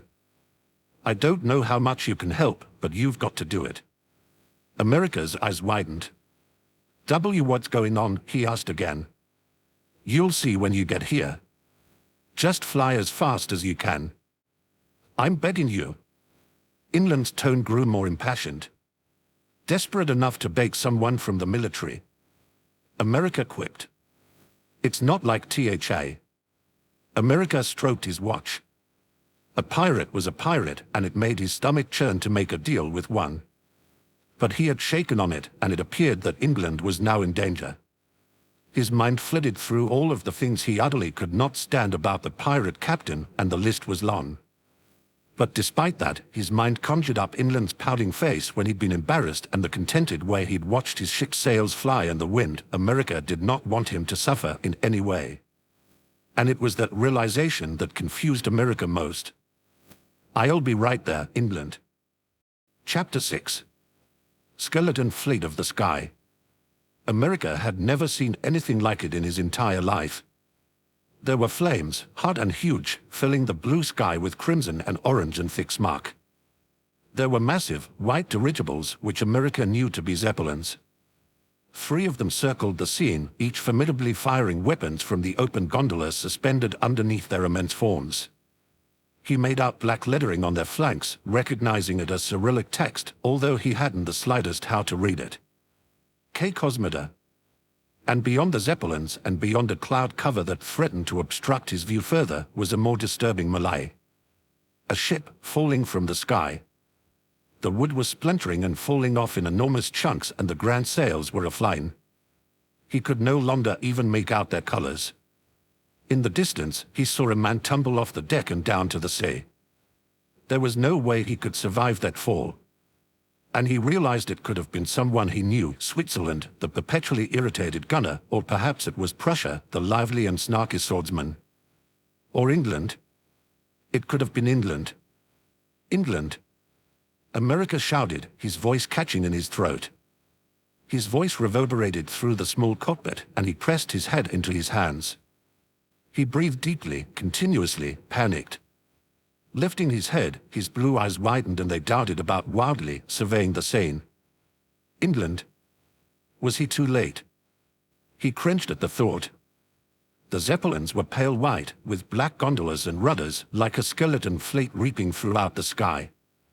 And that ship, plummeting to its death, must have been the Victoria. Had he arrived too late? Bull rose in his throat and he choked it back. Another figure fell from the ship down into the sea far below. Through the cockpit, he could make out only muffled noise. The whistling of missiles, the bang of cannons, and in the distance, gunshots. His heartbeat was fierce and heavy in his ears, and his breath came in shallow gusts. He narrowed his eyes in steely determination, and his mouth formed into a thin line. The ship was still falling. Maybe he could still rescue some of the crew. Maybe he could still save England. He flew into the fray. America dodged everything that skimmed by him, piloting his biplane through the flame and the smoke and the now almost deafening cacophony. He said a silent prayer and prepared to nosedive down toward the falling ship. It was then that he spotted something else flying in the sky. The cloud cover and smoke inhibited him from making out any details, but it was another pirate ship. He frantically looked from ship to ship, hoping desperately that the one still afloat in the sky was Victoria. Shakily, America reached for his radio. England. No response. England. Of course not. Even if England were on the other ship, he'd be far from where his radio was. He'd be fighting off the zeppelins. Fuck. He decided to go after the falling ship. Whether it was England's ship or not, there might be people he needed to save on it. He was a hero, after all. America nosedived, swiftly and steeply. A missile just missed his tail, and he sped up. Moments later, he noticed that the other ship was diving downward as well. It wasn't falling, he could tell by the assuredness of its motions. It was being deliberately steered. And he chanced looking up, and his heart nearly leapt into his throat when he could finally make out who was at the wheel. It was England. His expression was fierce, determined, passionate. The wind caught his coat and it flew, whipping the red and blue fabric behind him. Near the middle of the deck he saw Prussia, his blade clashing with that of a silver-haired woman's. Switzerland was on the other side, manning the cannons in a most rapid-fire manner. But his eyes went back to England, who steered with as much strength as he could muster. A gust of wind blew his hat off, but he ignored it, continuing his descent toward the falling ship. He couldn't deny it, as much as he wished to. England looked like a captain. America flew closer, and England finally looked away from the steering and directly at him. America could have sworn he saw the ghost of a smile cross his lips and the mouthing of a thank you. He nodded back and replied, "No problem." He observed as England gestured wildly and yelled something to Switzerland, who left the cannons behind and ran up to the wheel, taking it from England's hands. England pointed downward and Switzerland nodded. America watched in bewilderment as England grabbed a coil of rope and swung it around the bow, knotting it tightly. England gave it one last belligerent pull and, much to America's shock, jumped off the ship, rope in hand. He swung down toward the falling ship, and America wondered if he should have helped him, but he had no idea what to do. If he let loose the rope and started to fall, he'd catch him then. Looking down at the burning ship, America spotted a pair of pirates clinging to the back deck. They were both bloody and burnt, and one was slung unconscious in the other one's arms. England bounced off the back of the ship and leapt up onto the quarterdeck. He exchanged dialogue with them and appeared to be arguing with the conscious one, before finally shaking his head in frustration and grabbing him by the hand. He tied a bit of extra rope he'd snatched around their centers and pushed off the ship. The man held, as if it were his most precious cargo, the unconscious man tightly in his arms. He glanced back down at the falling ship, tears apparent in his eyes even at this distance. Such grief crossed his face that America had to force himself to look away. England strengthened his grip on the pair, able to use only one arm to hold them as the other was occupied with the rope, and Switzerland began to pull their lifeline up. America flew up along with them, watching them with a careful eye. England's jaw was set in determined resolution, and his brows were creased in pain. America imagined that the rope was rubbing his hand raw, but his hold never wavered, not once. The rope swung wildly, and England almost missed grabbing the edge of the ship once he reached it. The wood splintered under his hand, and even from his distance, America could see blood seeping from his palm. Switzerland ran forward and took hold of his hand, pulling England and the two pirates onto the deck with one easy tug. Switzerland, slight in figure like England, was obviously a lot stronger than he appeared. And then England was back at the wheel, ignoring his injuries and swerving it as rapidly as he could back up toward the sky. The bulky ship turned around with an enormous creak and a whine from the steam engines and headed back upward. Switzerland, who had vanished for a moment, reappeared with a crank radio and handed it to England. England made direct eye contact with America, and moments later, his voice came over the plane's radio. "You came. I told you I would. Are you okay? What the fuck is going on?" England paused for a moment and motioned Switzerland back to man the cannons. "I'm perfectly fine. Never mind what's going on. It's the Cosmoda, or do you even know who they are, Dash?" "Of course I do. God, England, do you think I'm stupid?" He could have sworn he saw England smirk. "You came, and I'm grateful, so I won't answer that at this moment." America grumbled. "The Newbury pirates managed to take out one of the zeppelins before their ship fell. There's only 2 of their crew left now." His voice broke at this. "That zeppelin is still in the sky, but it won't be for long." America looked up and noticed that one of the 3 zeppelins was teetering, its top aflame and much of the skeleton of the great machine showing through. "That's terrible." "Yes, it looks like the Cosmoda did quite well on their mission today," he spat. "But you guys are still. They weren't after us. The attack was on Captain Carriedo's ship. We just came to help." "What? You came to help, even though it wasn't your... Is the concept of us helping someone else so alien to you, America?" He didn't answer, but instead averted his eyes to his lap. "Never mind. Let's get up there and fight off the bastards who are left. What do you have?" America blinked, his eyes widening. What? "Oh, some missiles then. Shoot them off. Take out the one on the left. If you're half the pilot you pretend to be, it should be done in a snitch." "Dees, you begged me to come and all you can do is insult me," America mumbled. He flew past the ship. Pressure was still blade to blade with the silver-haired woman, and he took a moment to survey their battle. Pressure was flawless. His swipes were bold and confident, and he dueled with a nimbleness and grace that America would have thought impossible from the loudmouthed first mate. The woman was holding her own very well, though the full-skirted black dress she wore not even causing a hint of hindrance in her calculated movements. Her long hair swung about freely, and every few strikes she'd pull a dagger from her sleeve and use it instead of her sword. He averted his gaze to Switzerland, who continued to utilize the ship's artillery in such rapid-fire succession that America had trouble following his actions. His cannons were aimed up at the largest of the zeppelins, and they hit their target more often than not. America's mind wandered to the 2 men England had rescued. There's only 2 of their crew left now. He steeled himself and flew toward the left zeppelin, releasing his first missile as he did so. His aim was true, and the missile smacked spectacularly into the side of the Zeppelin, ripping much of the ride away to reveal the steel skeleton underneath. America uttered a quiet yes and then cursed as a small missile came at him. He dove down rapidly and watched it explode above him, then with the agility that came with his skill as a pilot, came up under the Zeppelin and shot another missile. This one slammed into the belly of the beast, and the Zeppelin shook at the impact.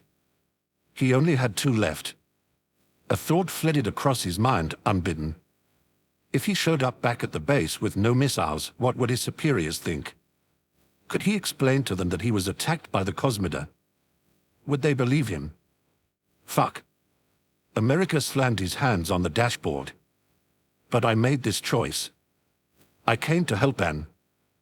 I'm not going to let them get away with what they are doing. That's what a hero would do. That's my job, right?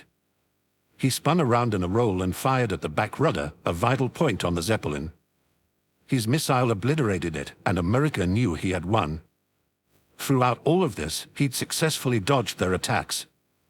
He was a damn good pilot, and England was going to know it. The Zeppelin dipped downward, like some great white whale falling to its demise at the bottom of the sea.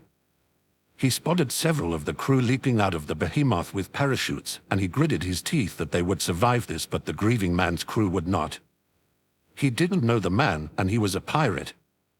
But America could scarcely deny the depth of his emotion, even from just a fleeting glance of his face.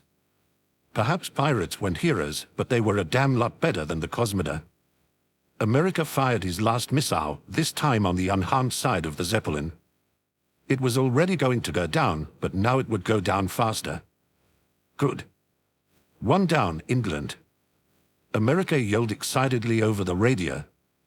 It was several moments before he received a reply. I saw.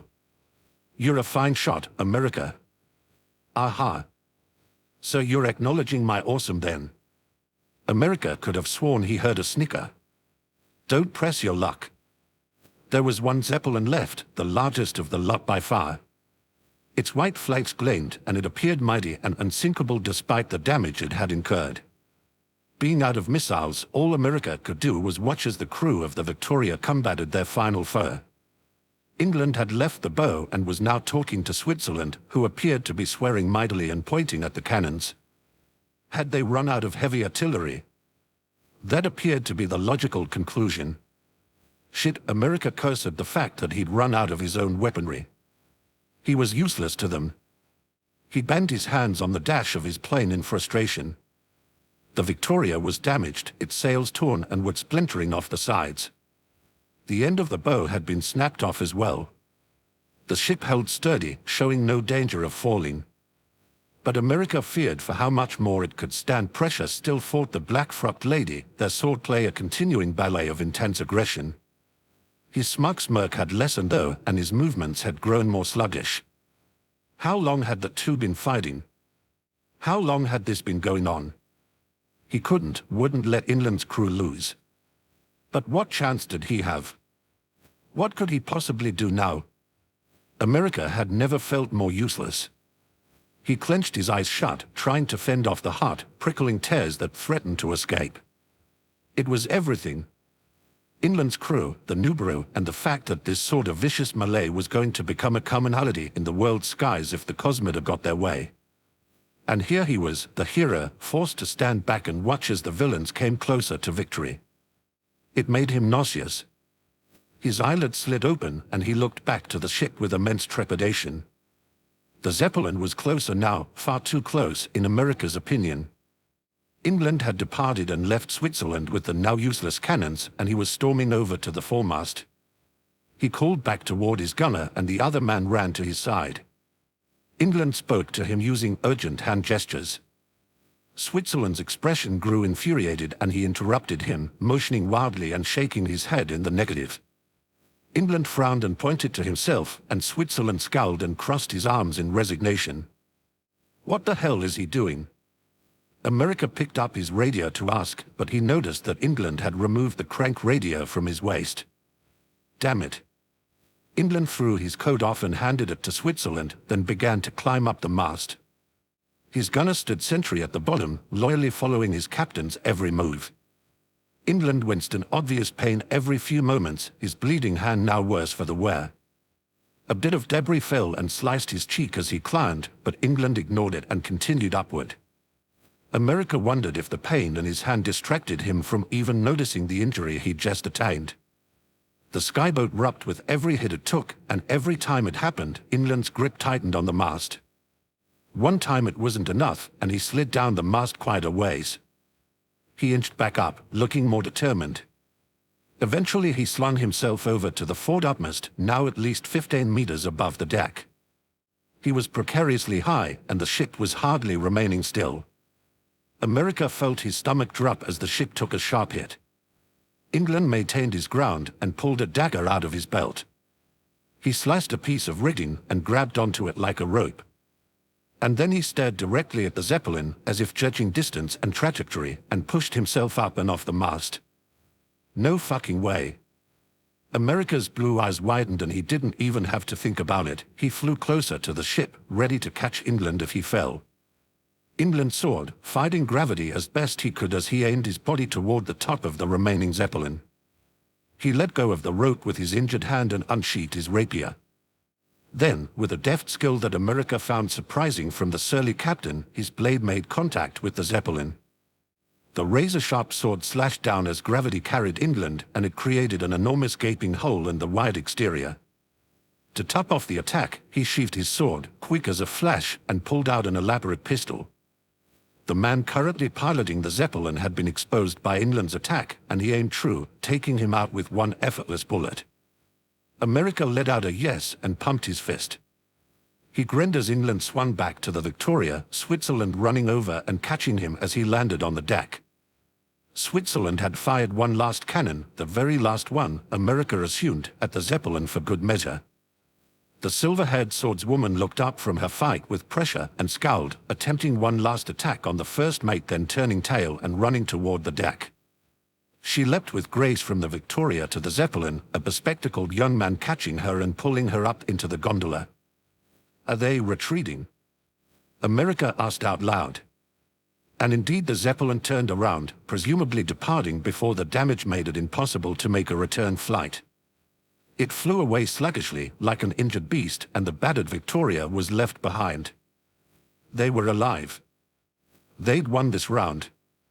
America's sigh of relief was so loud that it was likely to be audible from outside the plane. He closed his eyes and leaned back in his chair, but the almost immediate crackle of his radio snapped him back to attention. "Huh? Hey." It wasn't England's voice. America looked at the radio quizzically. "Hey, hotshot. You'd better land your ass on this ship. Our captain is going to need some tender loving care." His eyes widened in realization, and he looked to the deck of the Victoria to confirm it. "Pressure?" He smiled in spite of himself, but then flushed when he registered what exactly the first mate had just said. What the hell do you mean by that?" America grumbled and kicked his plane into gear, flying toward a smooth landing on the deck of Victoria. Pressure waved at him, and he could make out the first mate smirk from his plane. "Ha ha. You know exactly what I dash." His statement was interrupted when the radio slipped from his hands, and he slumped like a ragdoll and fell face forward onto the deck. America could make out blood seeping profusely from his back. Chapter 7. Battle Scars. The Zeppelin's path home was unsteady, as if it were limping through the sky on its last legs. Lithuania frowned from his place in the torn-open cockpit, the cold air whipping his hair into his face. Russia would be pleased to know that their mission had been mostly successful, but infuriated to find out that the captain had lived. He shuddered involuntarily and rubbed his arms, attempting to bring warmth to himself. Next to him, his comrade Estonia now piloted the Zeppelin. He was a young man, close to his own age, with sandy blonde hair and an air of assuredness. Lithuania liked him more than most members of the Cosmida he'd interacted with. Behind him stood the most devoted member of the Cosmida, the Blade Master Belarus. Lithuania had watched in avowed amazement as she'd fought the swordsman aboard the Victoria. She was outstandingly good and quite honestly a bit terrifying. While at times he'd sworn he'd seen doubt flicker in Estonia's, Latvia's, and even Ukraine's eyes, Belarus was resolute. He often wondered why Russia wouldn't allow her to be his right-hand man and instead relied on Lithuania. She would surely be better at the job. We didn't manage the captains, but I do believe I was able to kill both first mates, was what Belarus had told him when she'd arrived back on the Zeppelin. Lithuania had watched as the missiles were fired and the ship was blown up, falling to a watery death 1,000 meters below. He hated it. He hated it every time he was on board, and he was given the role of commander, and he took the blame inwardly for every single body that fell and every single ship that burned. His green eyes were misting and his shivering sigh was carried away by the biting wind. When America stepped out of the cockpit of his aeronaut, both England and Switzerland were already crowded around Prussia's fallen form. They muttered obscenities and their postures were panicked and distraught as America walked over behind them. Damn it, Prussia! England choked out a curse, his voice raw. Switzerland had picked up one of the fallen man's hands, and England was inspecting the deep wound on his back. America felt as if the breath had been knocked out of him as he watched the silent vigil between the crew members. He felt like a voyeur, as if he were intruding upon something deeply personal. Switzerland now pulled Prussia's limp wrist up to his ear and muttered a prayer under his breath. He paused and then let out a sigh of relief. He has a heartbeat. England exhaled, clenching his eyes shut and shaking his head. Thank God. It was then that America stepped forward, standing next to England. Switzerland's mouth formed into a thin line and he shot America a wary expression, but England suppressed a half smile. I believe he'll be all right, England said as he surveyed the sword wound. I imagine the swordswoman managed to embed one of her daggers in his back and Prussia, being Prussia, ignored it. God's sake, he's such an imbecile. He'll be okay. America reiterated, tentatively. The wound is deep and he lost a lot of blood, England explained. That's why he passed out. Idiot has likely been letting himself bleed for quite some time, still fighting without even a second thought. America recalled the point in which he'd glanced over to the ship and noticed Prussia's movements growing sluggish. He won't be able to raise his sword until he's laid up for a while, but it didn't hit anything vital. Switzerland lowered Prussia's hand and let go of it completely when the trio heard a moan from below them. Prussia lifted his head dizzily and smirked. Looks like that fight took a lot out of me, Captain. England rolled his eyes. A lot of blood, you self-righteous. Prussia attempted to turn himself around and sit up, but Switzerland pushed him back down. Don't you dare. I'll carry him below deck and dress the wound, Captain. England nodded in approval. You fought well, Prussia. He laughed. Course I did, he drawled out, head still swimming. He chanced a glance at Switzerland, then England, then America. We were all pretty damn awesome. Switzerland turned Prussia over and picked him up, carrying him bridle-style down to the cabins. A path of dripping blood followed them. America watched as the pair stepped below deck and allowed himself a small smile. He was about to say something to England when the patter of a small pair of feet resounded across the deck. England. He turned around and nodded, greeting the young cabin boy. Hello, Sealand. Sealand punched him in the arm. Next time let me fight. I'm a pirate too. England gritted his teeth. You're the cabin boy. You're on board to do chores. For Christ's sake, how often have we had this argument? America watched the pair argue for a few moments. He had yet to meet Sealand, so curiosity got the best of him.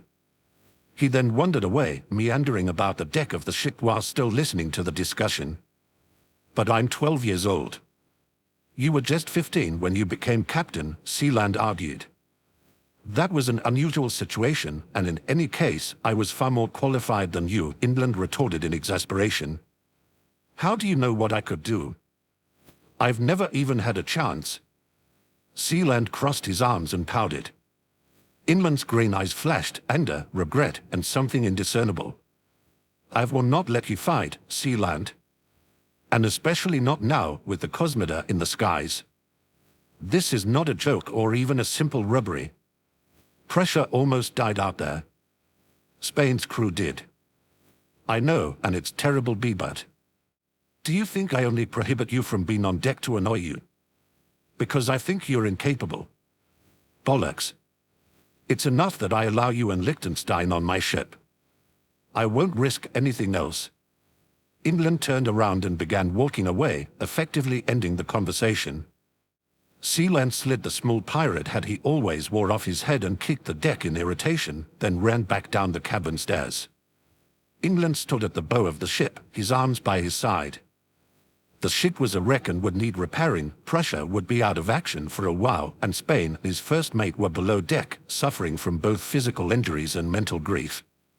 And the Cosmida was on the loose, and surely they'd be back for the Victoria and what remained of the Nubera pirates. He cursed. They'd have to hide out for a while. They'd have to leave the sky. He felt a tap on his shoulder and started, grabbing his rapier unthinkingly. I really am on edge, he thought as he took his hand off the hilt and turned around. It was America. America, the military captain who'd come to their rescue today. The one who had risked his life and used his entire arsenal in his quest to save them. The one who had kept his promise, who had been honorable. He flushed. America wasn't smiling, but he didn't look angry or distressed either. He looked hesitant, unsure. England wondered if this situation was as strange for America as it was for him. He thought it may have been. In his hands he held out England's hitherto missing hat. I found it when I was walking around. Looks like there's a little hole in the top, but I'm sure you can fix that. England reached out to take the hat, but his hands froze midway. Thank you. America shoved the hat forward the rest of the way and England snatched it, placing it back on his head. I don't know how important a hat is to a pirate, and honestly I could care less, but it seemed strange to see you without it. I mean, you even wear it with your pajamas, America excused, looking down at his feet.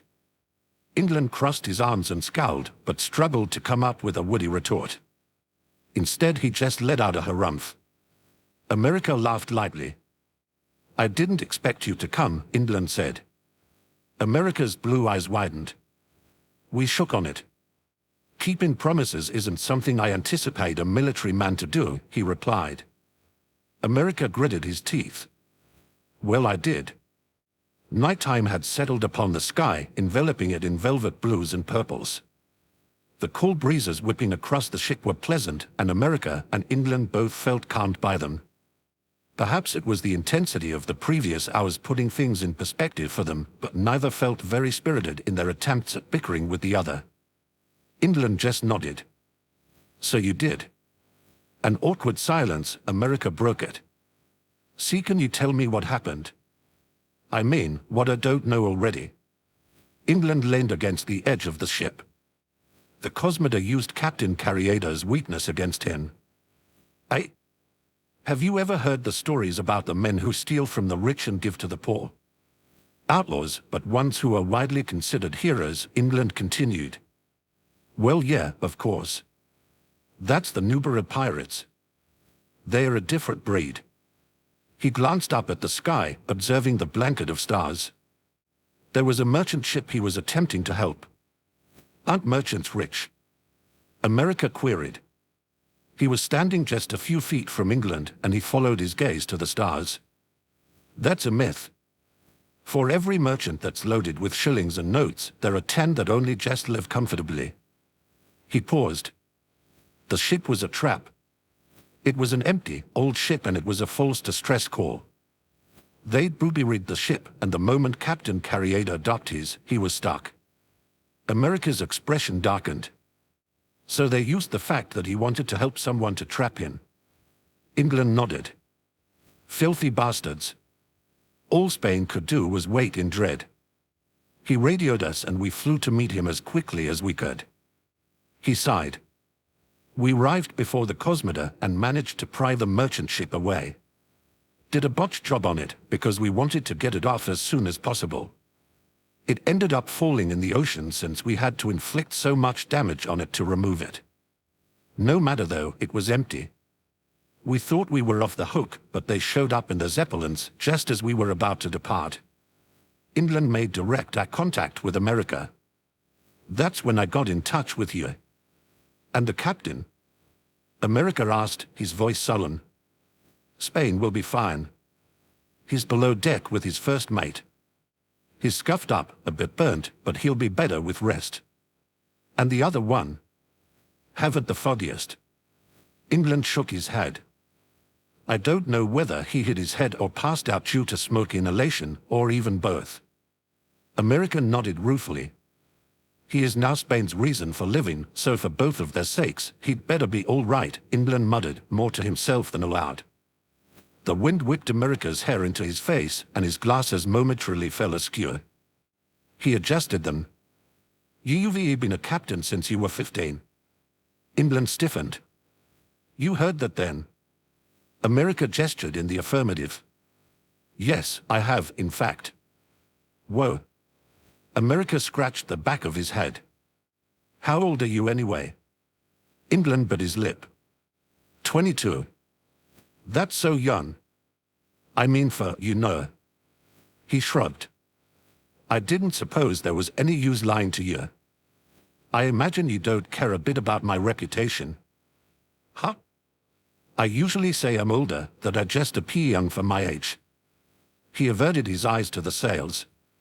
It's hard to gain respect when half the sky thinks of you as a child. Yeah, tell me about it, America murmured. England's lips quirked up in a smile. You mean everyone doesn't respect your supposed inherent brilliance? He laughed. You're in pretty great, aren't I? Sarcasm is not your strong point, is it? America rolled his eyes. Shut up. A captain who has only been in the military for 3 years. I came straight out of high school and shot through the ranks. He walked over and leaned against the edge of the ship next to England. Glancing up at the sky, he spotted a falling star and followed its progress. Like a comet, is what the colonel said when he awarded me my captainship. There was a whir in the steam engine, and England vaguely wondered if the engine might need some repair work as well. A moment later, the gas lights came on and the deck glowed in their incandescent light. I see Liechtenstein finally got around to turning the lamps on. Liechtenstein. Switzerland's sister. She's around Sea Lion's age. Anyone else I don't know yet? America queried. Yet? England cocked an eyebrow. No, that's it. Prussia, Switzerland, Sealand, and Liechtenstein. England leaned further back against the edge of the ship and turned his arms around, his palms upward. America's blue eyes grew large and he cursed. Oh fuck England, your hand is completely torn up. He grabbed his hand and winced in sympathy. He recalled the battle and the frequent moments in which he'd noted England's bleeding hand. He'd completely forgotten in the midst of Prussia's near disaster. It's fine. England pulled away, blushing fiercely. It's not even close to all right. America snatched it again. There were deep grooves carved in his hand by the rope, and the flesh was raw and swelling. I watched what she did with this hand, England.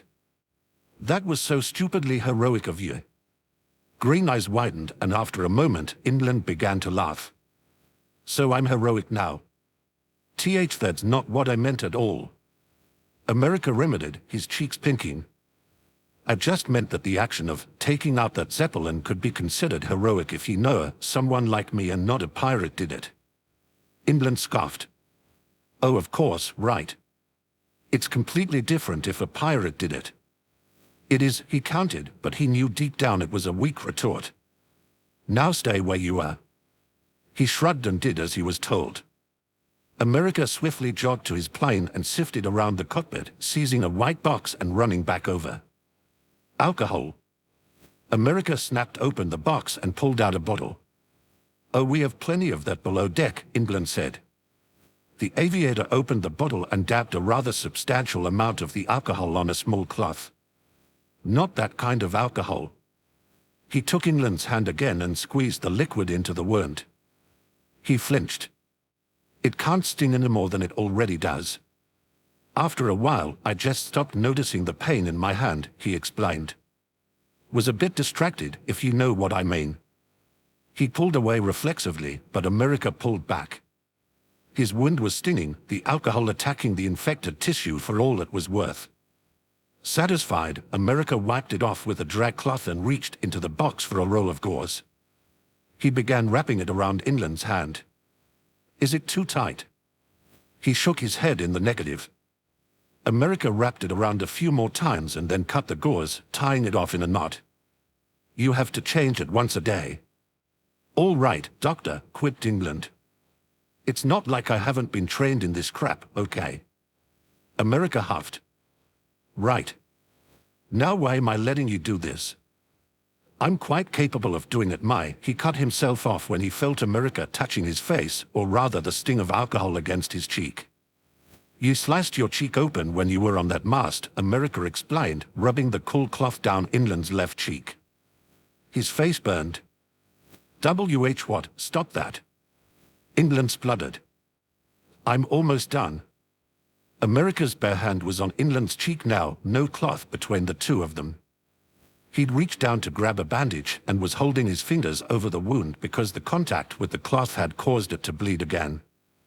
England cursed inwardly, realizing by the heat he felt that his face was likely to be as red as said blood. What the fuck is going on with this guy? Such an innocuous action, Anne. America wiped the cut one more time to remove the blood, then placed the bandage over it. There we go. He gave England a thumbs up. That should do awesomely. England merely nodded, unable to manage a thank you. He felt unsteady, as if he would stutter like an idiot if he attempted to speak. He didn't want to risk it. America put the alcohol, bandages, gauze, and dirty gloves back and closed his first aid box. The pair sat in silence for a few moments before the steady clatter of boots pounding on the deck snapped them back to attention. Captain, Switzerland began as he walked toward the two. Spain wishes to see. He paused. He wishes to see America, actually. America blinked in surprise. Huh? England shrugged. Switzerland will take you down to see him. All right, but why? Just go with him, England interrupted. America blinked in confusion and shrugged, following Switzerland. England stayed behind, his eyes back on the night sky and his elbows on the edge of the ship. He paused in his reverie and rubbed his bandaged face, a blush spreading across his face as he did so. Shaking his head and willing it to stop, he instead just gave up and buried his face in his hands. The steps down into the cabin area were surprisingly well polished. America had expected a pirate ship to be more rustic. Then again, this was England's pirate ship, and he was the one who offered up elaborate embroidered blankets to his uninvited guests, or at least to him. It looks nicer than I imagined, America piped up unthinkingly. What did you expect? Switzerland glared at him. I don't know. He rolled his eyes. This way. The hallways were undecorated, but again, they were clean and well polished. America spotted some blood splatters that he assumed were from pressure. How is pressure? Switzerland's teal eyes widened. Oh, he's going to be okay. He's sleeping right now. Damn idiot. America grinned. He's good. The best, Switzerland agreed. This is the room. Just knock. He briskly walked away, leaving America in front of the wooden door. He knocked. Come in, came a reply. America slipped inside the room. The one who he assumed to be Spain, he was conscious after all, swiftly stood up and jogged to America's side. He was quite banged up himself, burn marks covering much of his arms and his face covered in small cuts. You're Captain Jones? Just... America. He scratched the back of his head. Spain nodded and smiled. America then. I wanted to thank you for coming. Captain Kirkland explained why you are here when I asked. That was honorable of you. AU, thanks. He smiled and his voice was a lilt. America wondered how he could smile at him so fondly when nearly his entire crew had just died. He could see the redness in his eyes and the puffiness around them. There had been a lot of tears. There's nothing to thank me for, sheesh. You were very helpful. If you hadn't shown up and distracted the Cosmoda, we may not have escaped the ship. Your help was invaluable. Even though I'm military. America queried. Spain shook his head. I understand where England's coming from, but not all of us have the level of hatred he does for the world military. But then again, he does like you. America flushed. England? No, England can't stand me. He just laughed. I don't think that's the case. Captain Kirkland wouldn't have let you back on board if he'd hated you. America averted his eyes from Spain, deciding to observe the room instead. It was well decorated, but sparse. How is your first mate? America changed the subject. His. Spain frowned and walked back over to the bed. America followed. He'll be okay, I'm sure. At pray. America's eyes rested on the face of the first mate, peacefully sleeping with his back against the pillar. It was a familiar face, one he'd just seen several hours before, in fact. The short reddish-brown hair, the youthful features, and he imagined a pair of warm brown eyes had he been conscious. Veneziano, he exclaimed and then shook his head. No, it can't be. It must be. Is this Veneziano's brother? He vaguely remembered Lieutenant Vargas mentioning his brother's piracy. Oh, you know Veneziano? Spain glanced to America. This is Romano, Veneziano's brother. They are twins. And America considered the light-hearted and good-natured lieutenant and was gutted at the idea of him finding out what had happened to his twin, was gutted by the mere notion that he could lose him. His eyes narrowed and he pounded his fist on the wall, fresh hate for the Cosmoda swelling up within him. Chapter 8. After the storm. Spain started at the sound of America's fist pounding against the wall. America. I just got back from a mission with Veneziano, he explained, his voice quiet. He slid his hand down the wall and his arm relaxed at his side. I was flying back from it when England called me. Spain blinked in surprise. Ah, my friend, it's a small world. America shook his head in the negative. It's not the coincidence of it that's so maddening. He glanced over to the sleeping Vargas brother, relieved at least that he appeared to breathing steadily. It's what we were doing over there. He leaned his back on the wall and pressed his head against it. We were at what we thought could be a Cosmoda base, but everything was gone by the time we searched it. If only we had gone there at an earlier point and dash. What happened is no one's fault, Spain cut in. No one but the Cosmodas. His soft and carefree features hardened into something firm and resolute. He averted his eyes back to Romano and kneeled back down, moving to stroke the unconscious man's russet brown hair. Romano will be fine. His other hand grasped the crucifix necklace that hung at his throat, and he ran his fingers over it, muttering words that America could not understand. He dropped the chain and leaned forward, placing a kiss upon Romano's forehead. Silence settled in the room, Spain tenderly attending to Romano and America watching on awkwardly. It was broken several minutes later when the door creaked open and England stepped in, closing it behind him. Spain. England's boots clanked against the wooden floor as he walked over, standing next to Spain at the bedside. America leaned against the wall further, and he wondered if England had even noticed he was still there. Spain pushed himself off his knees and dusted his pants off, turning away from Romano and facing England. I assume you're going to be on my ship for quite some time. If that's all right, England. With Romano ha. It's fine, England interrupted, crossing his arms. But there will be no more of that rubbish you pulled out earlier when I snatched you too. Spain's eyes widened. I understand honor. I understand your need to adhere to tradition. But if you had gone down with your ship, and if you had left Romano behind, I would have found a way to kill you again. America recalled when England had swung down on the rope to rescue the pair and the short but heated argument he had with Spain. So this was what they were fighting over. There is no way in the whole of the sky that I'd let Romano join my crew without you there to regulate him. Much to America's surprise, Spain laughed lightly. And I'm loath to think how much of a bloody mess he'd be without you. Fair enough, England. Spain reached forward to shake his hand. England returned the favor, his hold lingering for a few moments as he spoke again. Welcome to the Victoria, then. You may stay here as long as you wish to. He gave him a reassuring smile. His green eyes then grew wide when he noticed the presence of America, who he indeed had hitherto not noticed. America was standing in the corner of the room, the dim light of the room almost hiding him completely. Do you want me to leave? America inquired, suddenly feeling very out of place. England shook his head. No, don't. I'm minutes late and I imagine you're quite famished, aren't you? America chortled. I just meant leave the room. Oh. He glanced away. I'll, go and help Liechtenstein prepare supper. His coat whipped behind him as he swiftly left the room, leaving America and Spain alone with Romano again. Once he was sure England was out of earshot, Spain smiled congenially. See, he does like you. What dash? Ah, nothing. Spain shrugged. Surely you like him, right? America flushed and his blue eyes grew large.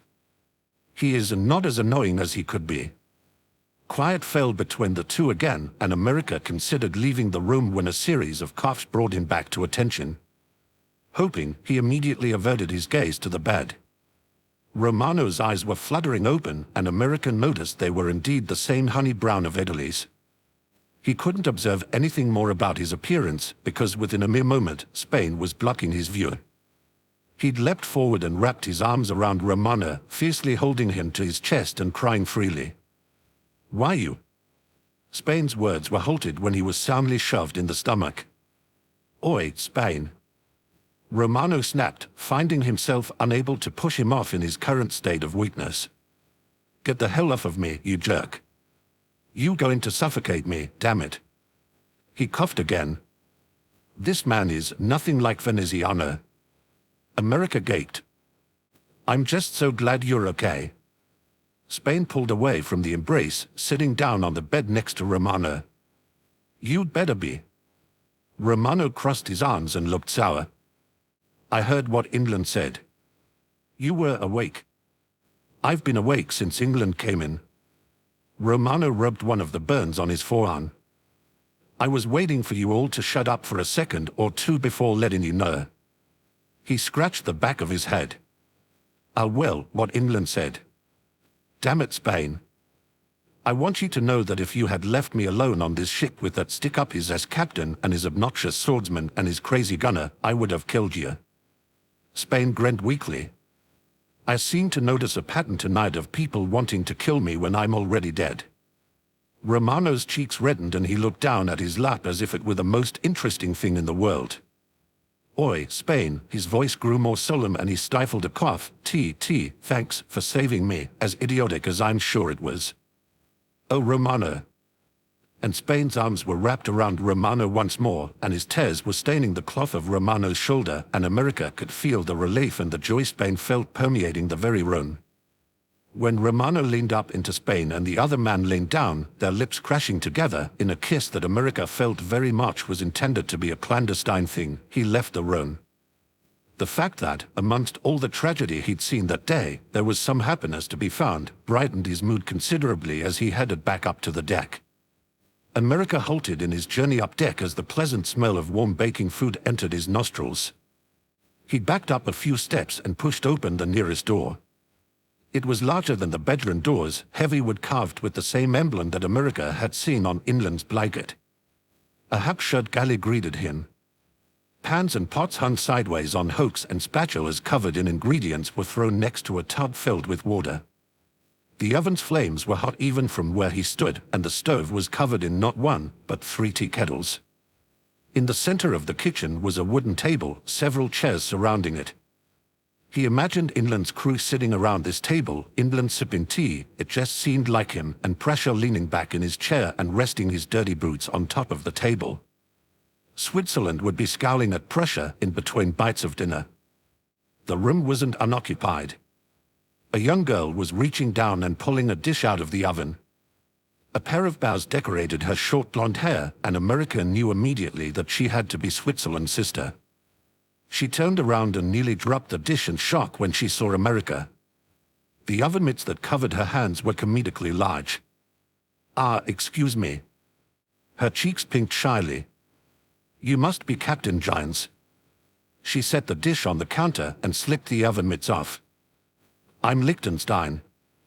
"America." He stepped forward and grinned. "What were you making?" She brightened. "Oh, it's shepherd's pie. Captain Kirkland told me to make something nice considering." England stepped out of a pantry America had hitherto not noticed with a stack of plates and several cloth napkins. "Ah, America." He flushed and tightened his grip on the plates. "What are you doing here?" "I didn't invite you into the galley." America blinked.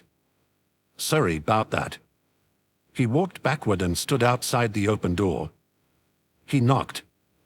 "England, can I come in the kitchen?" England smacked the plates down onto the table and sighed. "Christ, you idiot."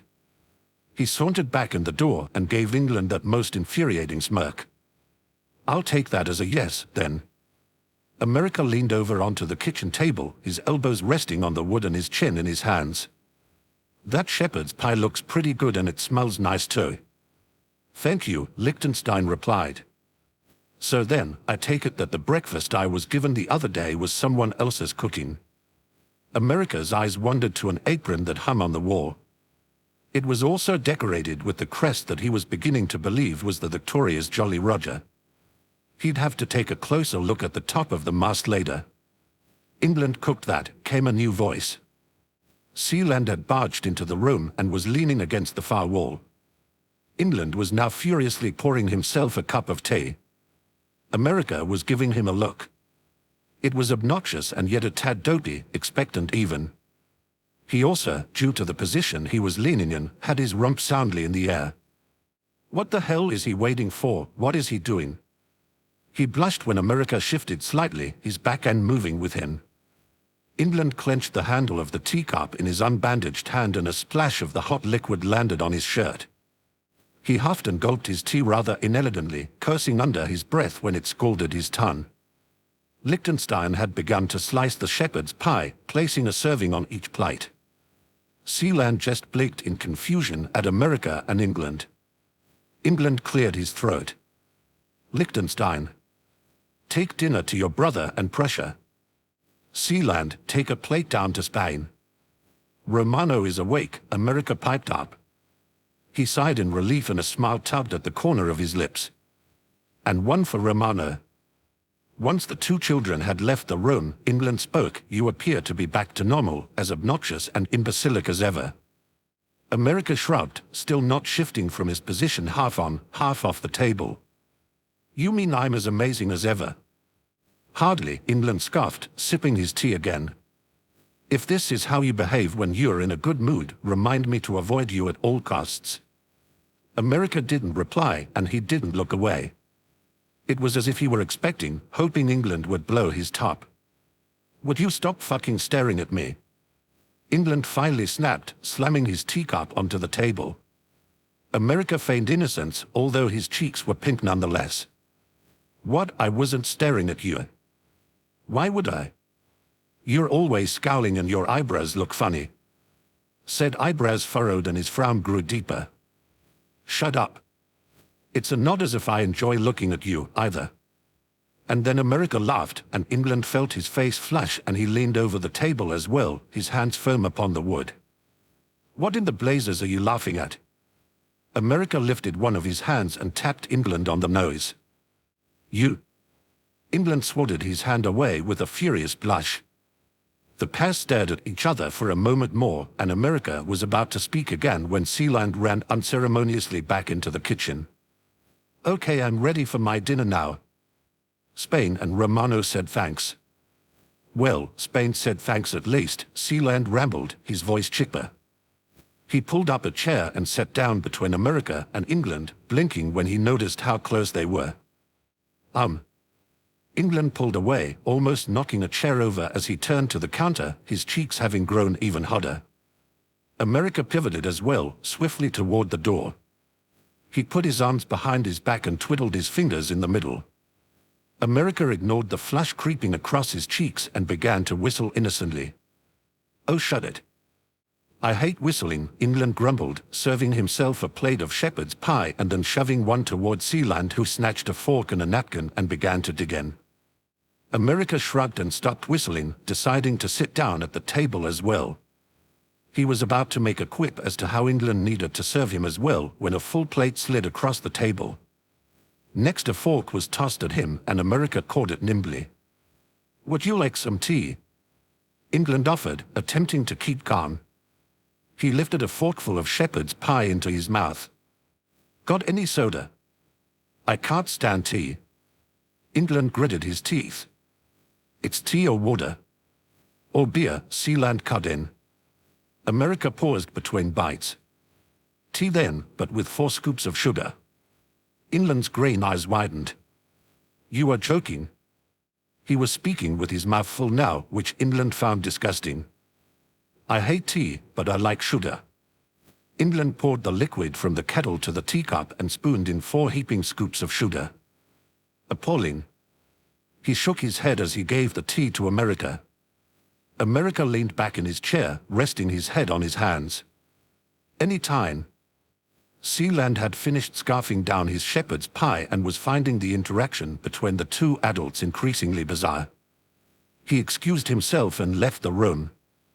America sat back straight up and proceeded to continue eating. "So Spain and Romana," he finally spoke. England paused mid-raise of his fork. "Yes. They are." He laughed awkwardly. They were of making out. England rolled his eyes. "My God." 2 men nodding.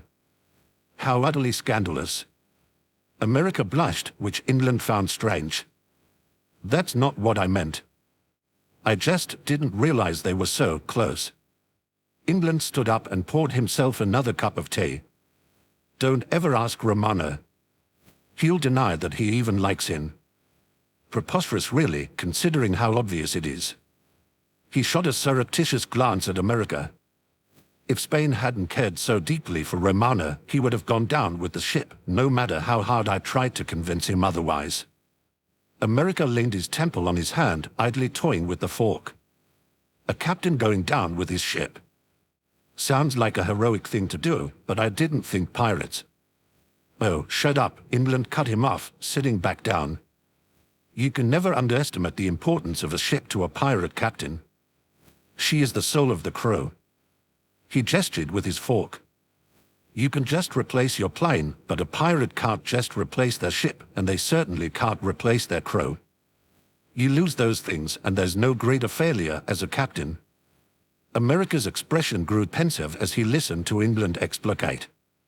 "You would never do that, would you, England?" he finally asked, his voice far less confident than it normally was.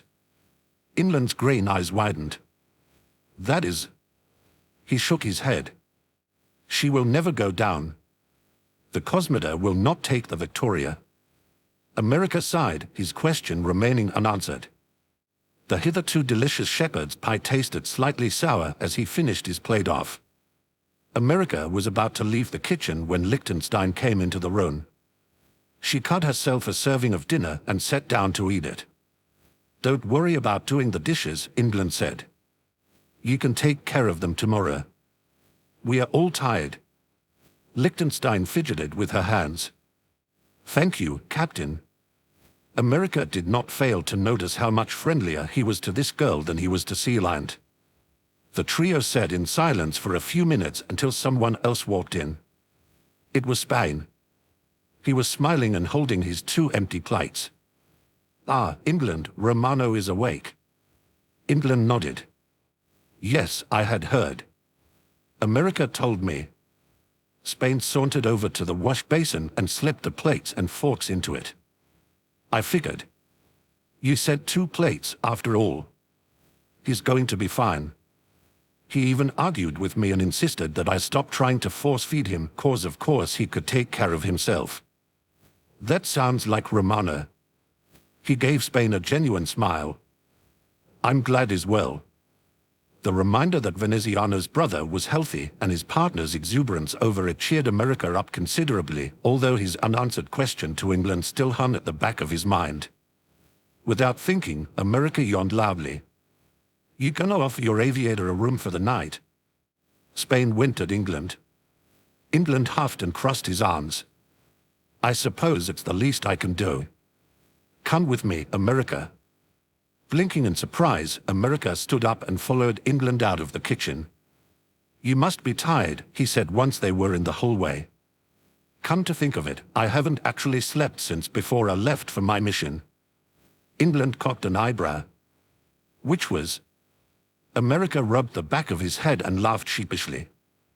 I left last night, but I haven't slept since yesterday morning. Bloody hell, America. That's almost 2 days. You really are mad, he chided him. He'd stopped in front of a chamber door, which he now pushed open. America walked behind him into the room. It was, like Spain and Romano's room, clean but sparsely decorated. There were crisp white sheets and a fluffy-looking comforter that looked ridiculously welcoming to America. America ran over and leapt onto the bed, relishing the feel of it bouncing beneath him. I have to admit, the room is pretty good of you. Thanks. You're likely just saying that because you're so exhausted. England cleared his throat and flushed. He shrugged and lay down on his back. Probably. Night then. England nodded. Good night. He turned around to leave the room, but America interrupted. One more thing. He pushed himself up on the pillows and kicked the comforter out from underneath him. You going to tuck me in like the first night I was here? His grin was cheeky, smug, and maddening because it should have annoyed him more than it did. England's cheeks bloomed crimson red and he glared back at the man on the bed. You are infuriating. He slammed the door behind him, America's infectious laughter entering his ears as he did so. Chapter 9. Comrades. America's eyes slipped open and he found himself momentarily confused by the darkness of the room. Usually, when he woke up, bright sunlight flooded his vision. But he wasn't in his room back at the Aquila base. He was on a pirate ship where only a small porthole allowed a bit of light to creep into the room. He was on a pirate ship and he'd slept well. Amazingly well, actually. It must have been just because I was so tired. America reasoned, rubbing his eyes and sitting up in bed. He snatched his glasses from the bedside table and put them on, stepping onto the wooden floor with bare feet. Once he reached the door, he paused, his ears picking up a rather loud selection of conversation going on in the hallway. Pressure, get back to bed, snapped England. Are you insane? You haven't even redressed your bandages and you're traipsing around the ship like an uninjured imbecile. But England, I feel fine. You're bleeding on my bloody floor. Well, if it's already bloody, what's it matter? Shut up, came a new voice, Switzerland. America pressed his ear closer to the door. Captain, request permission to take care of him. Oh, you want to take care of me, huh? America could hear the wink-wink nudge-nudge in Prussia's voice. The sound of a gun cocking. All right, all right. Switzerland, don't shoot Prussia. All right, Captain. Fine. He cocked the gun once more, as if in a warning. I'll wait until he's feeling better. Switzerland, England warned. You were going to take care of him, minus the gunshots. Right, Switzerland replied. Come on, Prussia. But actually, you shouldn't be walking. Hey. Wow, Switzerland. It was at this point that America decided to peek out the door. The sight that met him was enough to put amusement into anyone's morning. Small-framed Switzerland was slinging pressure up into his arms, bridal style. The taller man wasn't even struggling, instead having decided to snicker and laugh over the situation. Perhaps you should take him up to the deck, Switzerland, England suggested. We haven't yet been able to get a good look at his wound in the daylight yet. No doubt this made sense, but America suspected that England had really just propositioned this in a quest to embarrass Prussia. Switzerland nodded and carted Prussia off without a word. Once they were out of sight, America stepped into the hallway. Morning, England. He clapped his hand onto England's shoulder. England started. Good God, America. He flushed and shoved America's hand off in. He stepped around, now in front of England. So is it like this every morning on your ship? It struck America, as he said it, that this was in fact the second morning he'd awoken on the Victoria. England sighed. It's usually hectic, yes. I have acquired a bit of a permanent headache from dealing with them.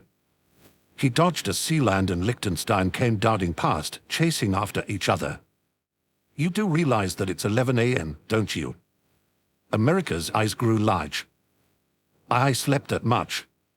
Shit. Considering your situation the past 2 days, I thought it best to let you sleep, England said with a shrug. Oh. He scratched the back of his head. Is England being considerate? He pushed the thought away. An awkward silence fell between the two.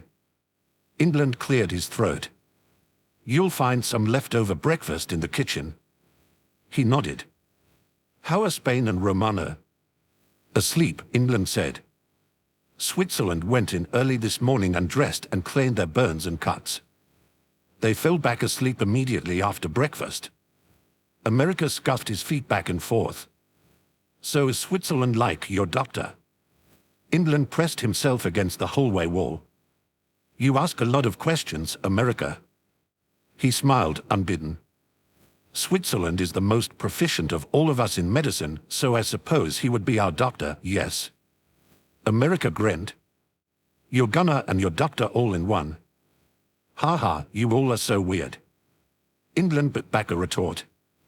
America wasn't insulting him, he could tell by the tone of his voice. Why could he read America so well? Why was he even paying enough attention to him to be able to do that? We are a bit of a motley crew, he agreed. America slipped back into the cabin and sat on the bed to put his shoes and socks on. England followed, leaning against the door frame. You'll have to tell me, he began as he tied his shoelaces, how the hell you became captain of this crew of crazies. I've got to admit, I really want to know. At this, England's breath hitched. His green eyes narrowed and his lips formed into a tight line. How do you presume you can? You helped us last night, and for that I give you thanks. But you are at best our ally. He gritted his teeth. You have no right to ask me such things. His coat whipped around as he turned to leave, but America was faster than him. He snatched England by the shoulder and pulled him back. What the hell, England, he snapped. I come and save your ass, and it seems like we just might be starting to get. He cut himself off. Get along. What did it matter to him? England was a pirate, and if he wanted to only view America as at best our ally, wasn't that for the best? England could be his friend. America's mind flitted to the friends he'd gained and lost in the military, the small group of 3 that remained, his true friends, yes, even France. But friend didn't seem an adequate word to describe the kind of relationship he had with England. Acquaintance? He thought back to the night before, the desperate dread he'd felt when England's life had been at stake. No, that wasn't right either. Get along. England finished. Look, just because we are comrades, doesn't mean you get to ask me whatever you like.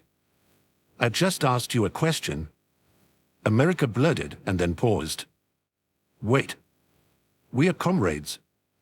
England's eyes grew wide and his cheeks reddened. I mean, oh never mind. I'm going up deck.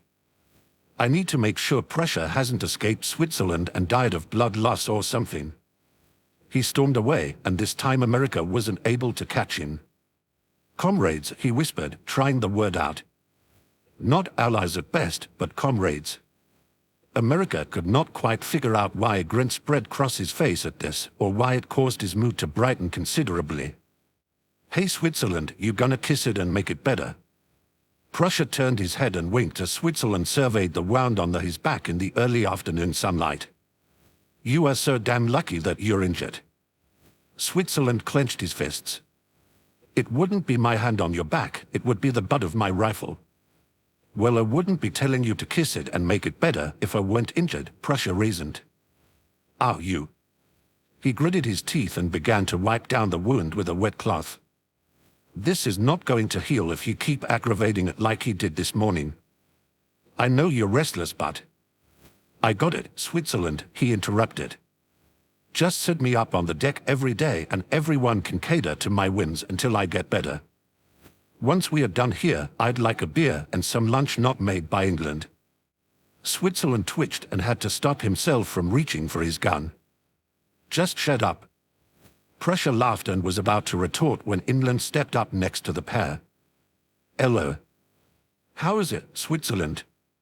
"Prussia's back will be fine if he doesn't do anything particularly idiotic," he explained. "Which of course means that he's screwed." Robust laughter echoed from the entrance to the below-deck staircase. England whipped his head around, spotting America, who was leaning against the doorframe, his arms crossed and a grin on his face.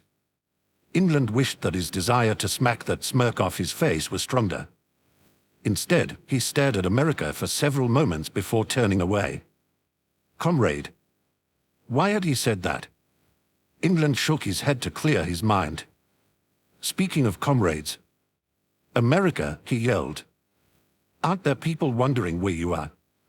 Did you tell them that?" "FUCK," America shouted, running across the deck and nearly sliding into his plane. England raised his eyebrows and walked over, standing next to the plane. "You forgot to radio your superiors, didn't you?" America forgetting to do this was oddly unsurprising to him. He scratched his head and grinned sheepishly. "Guess I was just a bit distracted." England slapped his forehead. "You going to get in trouble for that, aren't you?" America's face dropped. "Oh, of course not. They'll understand that I was being the hero and won't care that I didn't do something as trivial as radioing them." He was gripping the edge of his cockpit nervously as he attempted to assure himself of this. England rolled his eyes. "Right. You arrived back there a day late with all your missiles missing and you haven't even so much as radioed them. I might not be in the military, God forbid, but I'm pretty sure that behavior is not up to snuff. What does it matter to you? Wouldn't you be happy if I got in trouble with the military?" America queried. He tightened his hold on the cockpit and he could feel sweat caking his palm. He really was going to get in trouble, wasn't he? England pressed himself against the plane next to America. "It's not such a terrible idea to have someone like you in the military," he spoke quietly. "Huh? I mean, it's a bloody waste, to tell the truth," he backtracked. "You've got at least a fair amount of integrity and I'm sure there are more fitting avenues for someone like you, but..." "Like piracy," America countered. England huffed. "Never mind. Just can you make me a promise once again?" "A promise, huh?" America glanced up at the sky, the afternoon sun shining brightly. The sails of the Victoria wafted in the breeze. "Again, no piracy involved," England clarified. America nodded. "All right then." He made direct eye contact with America, his green eyes intent and his expression resolute. "Promise me that you won't let the military change you." "What?" "You are absolutely asinine, completely ridiculous," England continued. "I've never met anyone as thick as you." He paused. "Except perhaps Prussia." "Hey. At least I don't." "Shut up and let me finish," he cut in. "But you're not half bad."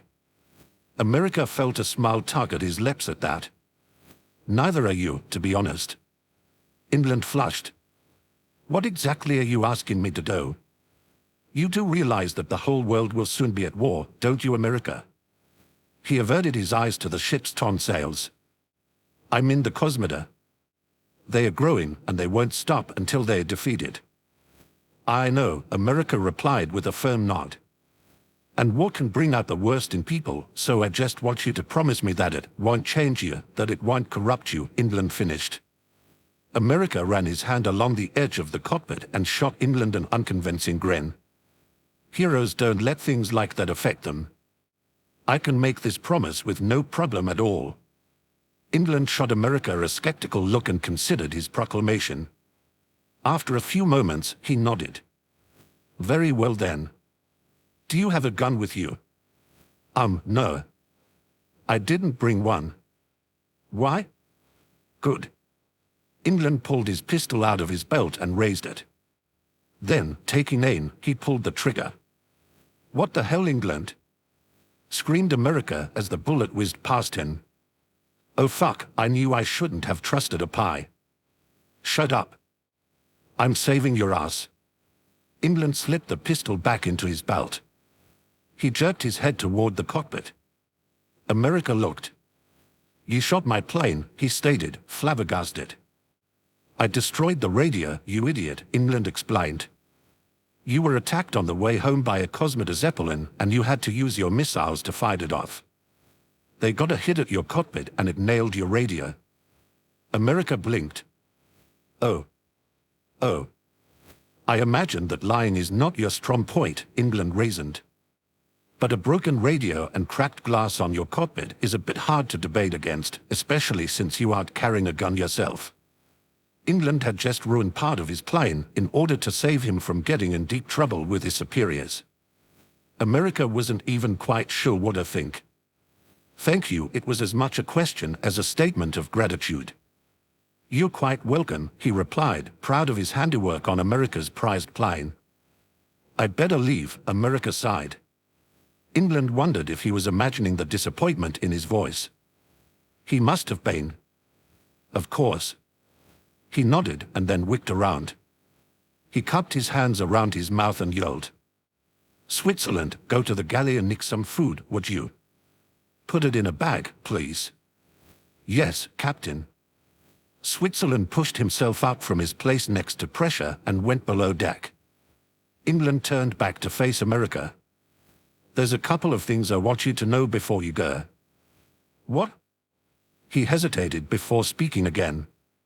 We'll be leaving the skies for some time. We need to repair our ship and with pressure incapacitated would be a fat lot of good in a battle. We can't risk the Cosmoda attacking right now. Makes sense. There's an isolated island. I have a good reliable friend that lives there by himself. He's brilliant in a pinch, can do just about anything you put him up to, England explained. We'll be there making our repairs and recuperating. It will be good for Spain and Romano as well. So you're telling me about your tropical resort getaway, why? America raised his eyebrows. England crossed his arms. I want you to be able to get a hold of me if you have information you need to tell us or something. He flushed. Blast it. I have a frequency, okay. It's private. It's something only a couple of other people know, and of course my crew. I won't tell anyone what it is, England, America assured him. He was curiously pleased that England trusted him enough to tell him the frequency. Oddly, I know you won't. He felt a smile tug at his lips.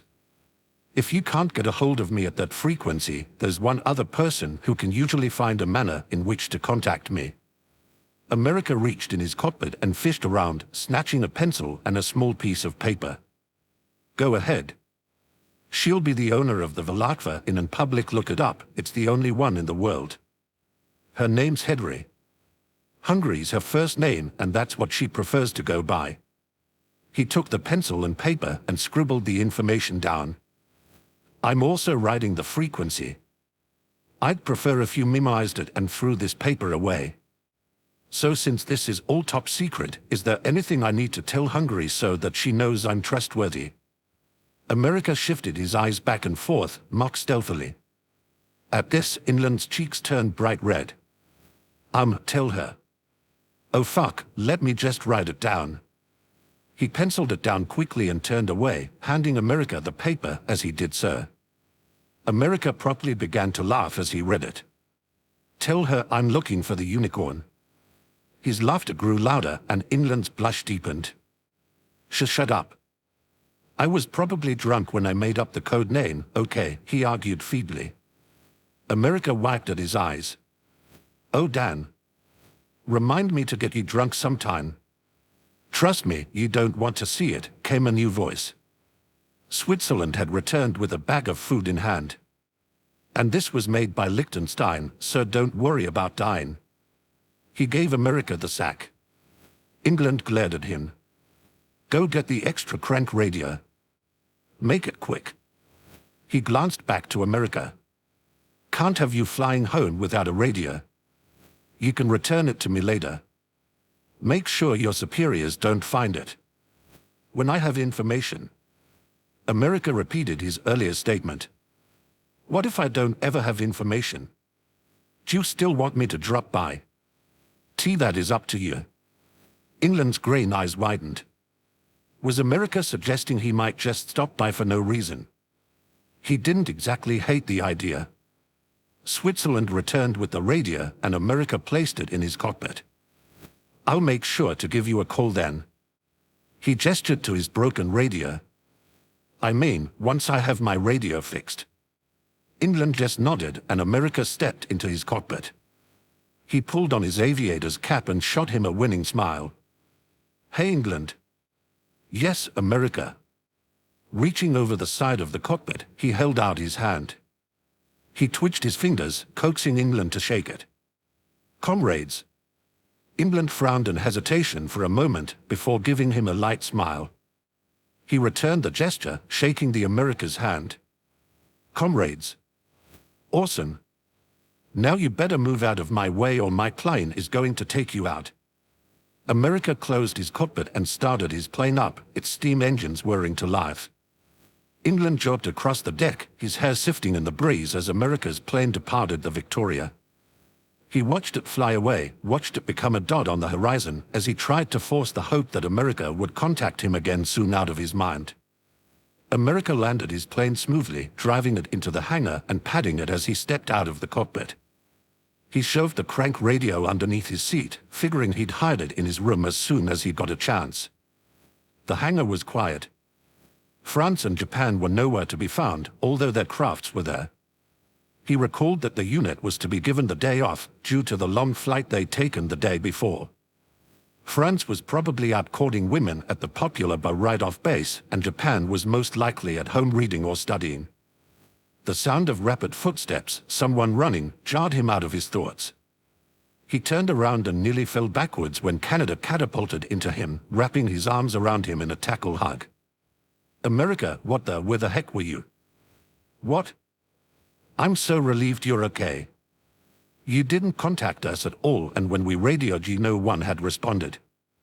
He shook his head, the anxiety he'd experienced clear on his face. We really thought something had happened to you. Canada gasped as he spotted the damage inflicted upon America's plane. You were attacked. America felt guilt pull in his stomach. In forgetting to contact the base, he'd worried his friends and his cousin unnecessarily. I'm okay, Canada. Awesome, really. Give Japan and France a ring, okay? Oh, and I'll tell you what happened later. The hangar phone rang. America ran over to the wall and picked it up. Hello, Captain Jones speaking. Yes, Colonel. Yes, I understand. I can explain. I'll be right there. Goodbye, sir. He hung the phone up and cursed under his breath. He hadn't even had time to formulate a detailed version of his story yet, and the Colonel was already on top of what had occurred, demanding an immediate meeting. Was that the Colonel wondering what happened? Canada queried. America nodded. Well, he doesn't like to talk much, so I'm sure you won't be there that long. Thanks, Canada, that's really encouraging, America grumbled. Meet me at Cuba's bar in about an hour. I'll tell you everything that happened. Canada nodded and placed his hand on his cousin's shoulder. Good luck, America. I'll need it.